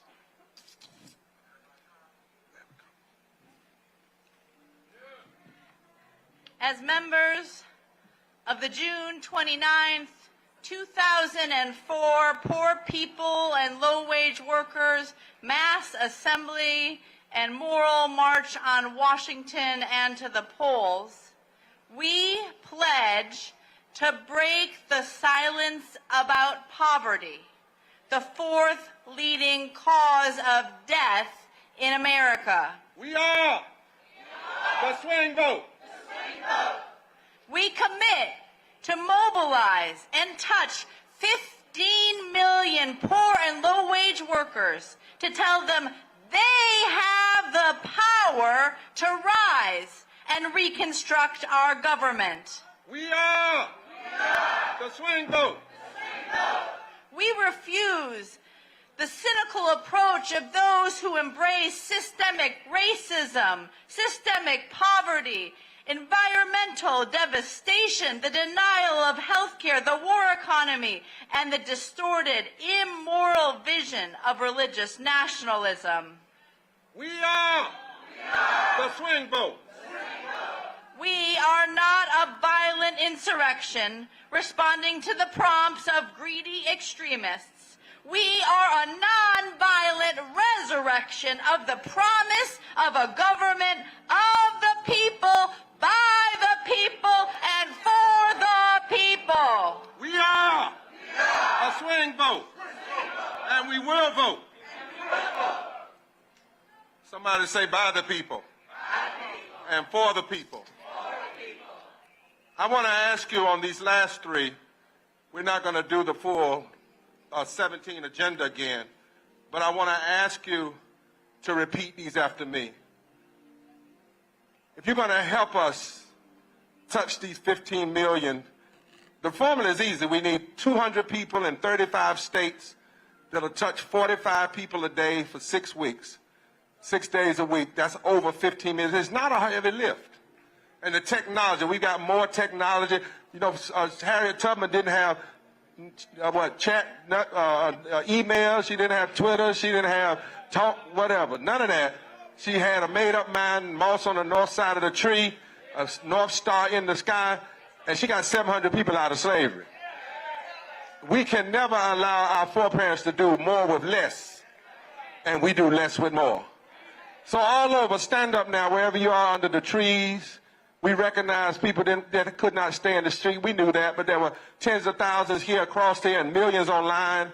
But wherever you are, if you can, muster, stand up, if you're able, and repeat after me. We pledge our power, our voices, our votes, our protest, our principles to legislation, litigation, and even nonviolent direct action, agitation when necessary, to ensure that everyone is lifted and the poor are never neglected. Say, we are the swing vote, and we've got power. Power. Power. We commit to waking the sleeping giant all the way up. The sleeping giant of everyday poor and low-wage people who've been silenced far too long by the fake populism of extremists and the compromises of so-called moderates. We are the swing vote, and we've got power. Power. Power. We will rise to the challenge to challenge every candidate for public office to make clear where they stand on a just, loving, truth-telling agenda rooted in our deepest constitutional values, which are establish justice, provide for the common defense, promote the general welfare, and ensure domestic tranquility. Our deepest moral values. We are one nation and one people. And our deepest religious values. Good news to the poor. Every nation will be judged by how you treat the least of these. When I was hungry, did you feed me? When I was naked, did you clothe me? Prison, did you release me? Sick, did you heal me? When I was an immigrant, a stranger, did you welcome me in? Now, somebody's been hurting our people. Somebody's been hurting our children. Somebody's been hurting poor people. Somebody's been hurting us. And it's gone on far too long. And we won't be silent anymore. We are the swing vote. And we got power. Power. Power. Power. And we will use it. And in remembrance of all those that came before us, we're going to take a song back and bring it forward. We shall overcome. Special rendition today, but not we shall overcome someday. We shall overcome today, because we've got power together. We're going to step aside, let the choir sing, and we're going to close when they finish their last note. You may want to put your placards down for a second. You may want to hug somebody. Tell them, I'm glad I'm fighting with you, not fighting against you, but we're on the same team. Everybody under the tree, wherever you are in the back, I see y'all. You see them, Liz? All back there, all around. Come on, choir.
overcome. Today. I want you to thank all of the staff, people you didn't see on the stage. All of them running around, all of them everywhere. And come out here, Cass. Come out here, Cass. And Roger's not here, but Reverend Cass, who was our behind the scene, working, making sure time was all right, making sure this happened and that. Where is Cass? And that team, Tina Akatai, where are you? Things don't just happen. She probably back there fell out. She was so tired. Cass probably fell out. Where is she? Come on, Cass. Come on, Cass. All organized, where y'all? But I want Cass to come up. You know she been keeping us up till all the morning. We got to sing We Shall Overcome. She wasn't letting us fail. Where she at? Give her a big hand, Bob.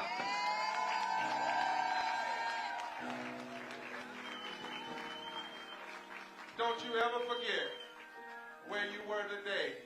That the movement said we're going to touch 15 million, and we declared that we are the swing vote, the real swing vote, the greatest, most powerful swing vote, and we're going to be together, and we're going to make them hear us, not tomorrow, but today. Now, as you go back to your seats, the choir didn't mess with me today because we are that movement. And you need to ask somebody if you don't know. We are that movement. Right. And we're not poor because we're lazy. We're not low wage because we're lazy. It's policies. And we are that movement. I wonder, Freddie and the brother, I wonder y'all used to do something along that as people get ready to go. You remember that beat? You remember that beat? They've been messing around. We are that movement that won't turn around. Is that it? Y'all remember that as you go back? Come on, come on. This is all ad-lib. I don't even know where I'm going there. But as I said, we are that movement. We are that movement. I said we are that movement. We are that movement. That won't turn around. That won't turn around. We are that movement. We are that movement. I said we are that movement. We are that movement. They're going to shake this country up. We're going to shake this country up. And if you don't know, you better ask somebody. If you don't know, you better ask somebody. Look at your neighbor and tell them real good. We are that movement. We're going to turn this nation around. We're going to vote. I like we should. We're going to vote everywhere. When the votes come in, they're going to say, what the hell happened here? And then, but we are here. And we ain't going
Roland Martin here with Black Start Network. So the Poor People's Campaign, the mass assembly has concluded. It started a little after 10 o'clock, so it's after a little after 2 o'clock, so about 4 hours.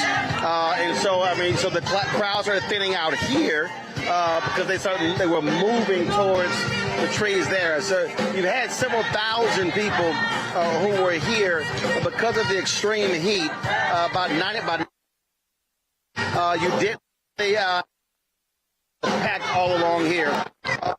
People who came out, more than 200 buses. There were some plane loads also flew in from across the country. And so you have folks who are standing up. You got the choir. Look, go and quiet in the nation's capital. As you heard Reverend Dr. William J. Barber, Reverend Liz Theo Harris say, their goal is to be able to impact 15 million voters all across the country. And so leaving here, they're going to be all around the country, but not just in terms of those two. They've been organizing and mobilizing. There are many people here who work with the Poor People's Campaign in Tennessee, in West Virginia, in Mississippi, in Alabama, in Florida, a lot of southern states, but also in Texas, in Idaho, in Iowa, in Illinois, in Indiana. And so all of this has been going on all around the country. And so that's one of the things that you're seeing here. So what they want for people leaving here to now begin to focus on educating and training people all across. When we talk about training, they do a lot of that, really trying to educate people on the reality of what's going on in America and trying to get them to understand the issues and how they are impacted, how poor and low-income folks are working. One of the guys said something on stage that was pretty funny.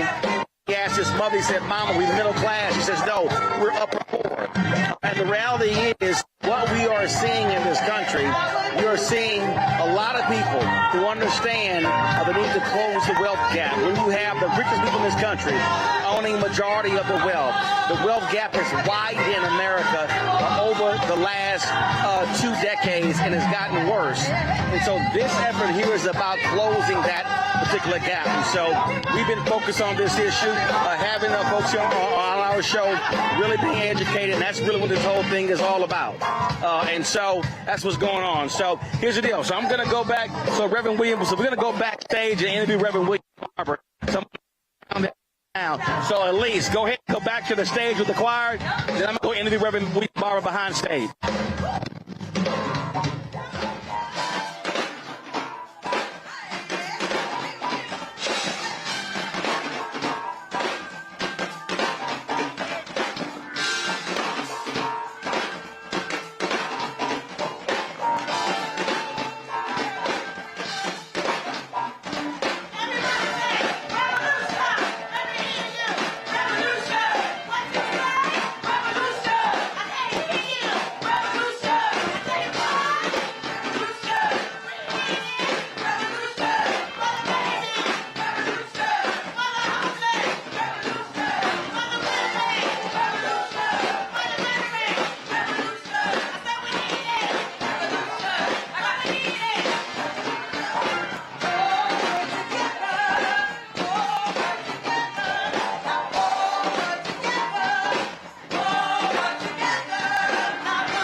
right, Reverend Barber, just this 4 hours, your thoughts on this day? Well, I knew, first of all, you'd be here.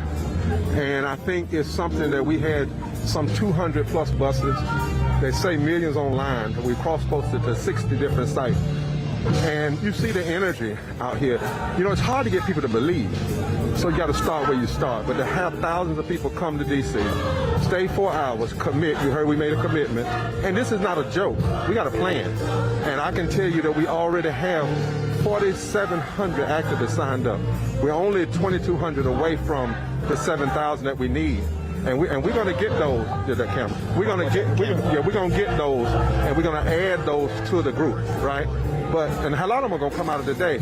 But to see, this is the power block. If you can get black folk, white folk, labor, and religious group, you don't hear these voices on the TV. Here's some other crazy. Look at these, and you had people there that represent thousands of people. One church, 800,000, another one, 500.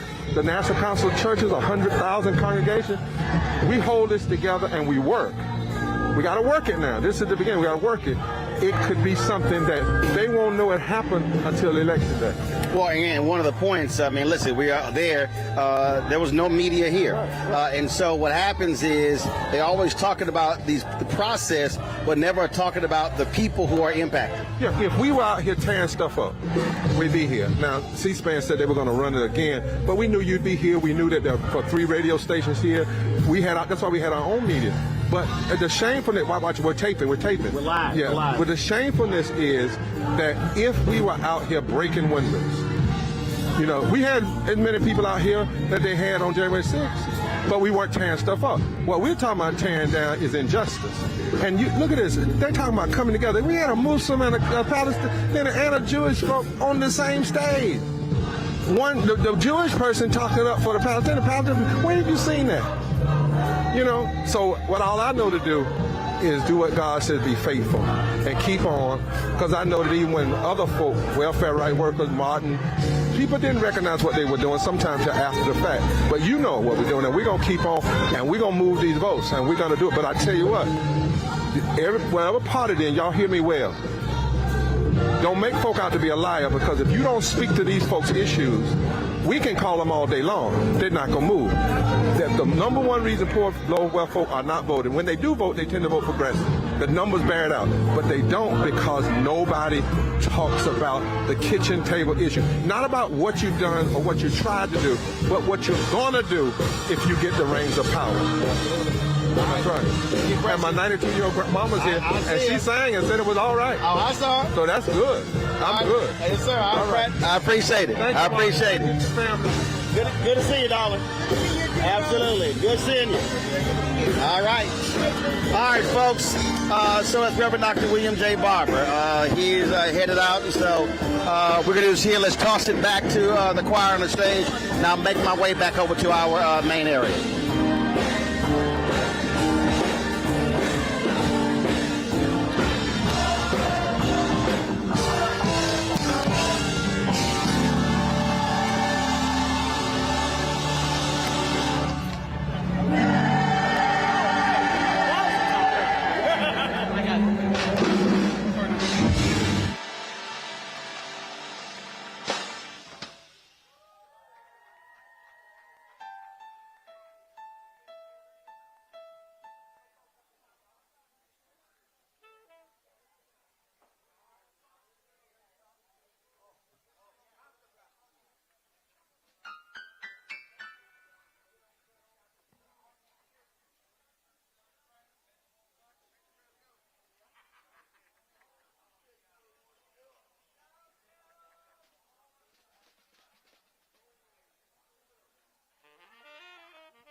All right, folks. Again, we've been here for the last 4 hours. It's extremely warm.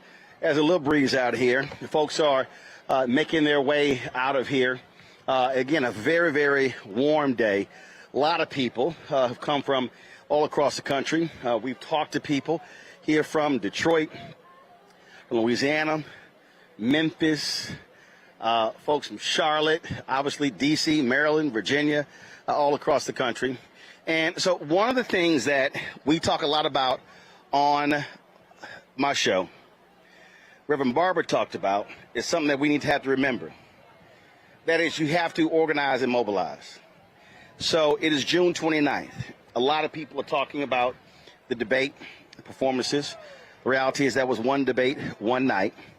But the issues still matter. The issues still matter in terms of what is going to be addressed. And so as you heard Reverend Barber say, if the candidates are not speaking to the issues of low income and poor people, then they're not going to turn out and vote. And so for all of you who are watching, all of you who are listening, you need to understand this, and this is critically important. You can make the difference. When I say the elections is about the margins, state elections, local elections, congressional races, the presidential race in 2020 and 2016 was about the margins. And so our power, if maximized, can actually be the difference. We saw what happened in Louisiana. We don't vote. And you get a crazy MAGA governor like Jeff Landry. We've seen what happened when we don't turn out, and then you see Republicans controlling state legislatures all across the South. And so this is the moment for black voters, for young white voters, for Latino voters, for low-income folk, for the poor, to understand you actually can make the difference. And when you use your power, the election is the end of one process and the beginning of another. We then have to stay mobilized and stay organized to then put the pressure on those same politicians to do what they promised they were actually going to do. And so over the next 4 months, we're going to continue to be involved in broadcasting various events with the Poor People's Campaign. We're going to be traveling around this country, doing shows. In July 18th, we're going to be in Atlanta with union workers who are trying to mobilize and organize at Delta Airlines. We're going to be broadcasting from other places. I got called this morning. Folks want us to broadcast in different places in Virginia because you've got a U.S. Senate race in Virginia. I'm hearing the same thing in Ohio. So you got a critical governor's race. You got a crazy MAGA governor, a black guy, Mark Robertson, running in North Carolina. And so there are so many races beyond the presidential race. And so what I need all of our folks to understand is we have to be using our power and maximizing our power to the best of our abilities. And so we're going to do that. As y'all see, just give me a shot over here. I want y'all to see this physically. Just give me a shot. Y'all look right here. That camera right there is for the Poor People's Campaign. There was no media here. There was a local station that was down here, but this is the media riser. We're the only people here. What does that tell you about the media in this country? What does that tell you about what media claim they care about? And so on this riser right here, there's nothing. We're the only folks up here. There's nobody. We literally got half of this riser. No CNN, no MSNBC, okay? Nobody. They're not here. And so I need our people to understand why this network matters, because we have to speak to the issues that matter to our people as well. And so all of that is important. And so when I talk about support the work that we do, I appreciate the fact that Reverend Barber and the Poor People's Campaign, they support our work. Black Voters Matter supports our work. National Coalition on Black Civic Participation, they support our work. And so we need your support as well. And so, again, you can join our Bring the Funk fan club. So you're checking money order to P.O. Box 57196, Washington, D.C., 2003-7-0196. Cash App is $RM Unfiltered. PayPal is R Martin Unfiltered. Venmo is RM Unfiltered. Zelle, Roland at RolandSMartin.com, Roland at RolandMartinUnfiltered.com. There was a woman down here from Alabama. She saw me and she says, hey, I need to get your Cash App. She says, look, I got a few pennies. And she literally handed me her phone, pulled up our Cash App, and she gave us $20. And she said, I got to support the work that you do. And that happens all the time, folks. And so when you support, it actually makes a difference, because we cannot hope other media shows up and understand the issues. And so we have to do it ourselves. And so that's why we are here. And so we had a great team out here broadcasting, setting up all morning. And so we're going to be doing this all across the country. And so trust me, y'all want to stay tuned. You want to subscribe to our YouTube channel. You want to download the Black Star Network app. Our app is available on Apple phone, Android phone, Apple TV, Android TV, Roku, Amazon Fire TV, Xbox One, Samsung Smart TV. So you can see our network app on all of those platforms. You can catch us. You can go straight to the Black Star Network app.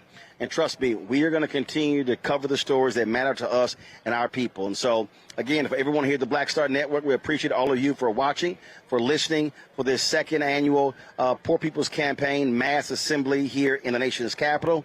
And so, tomorrow's a day of rest, and then we're back to work on Monday. Until then, y'all take care. Holla!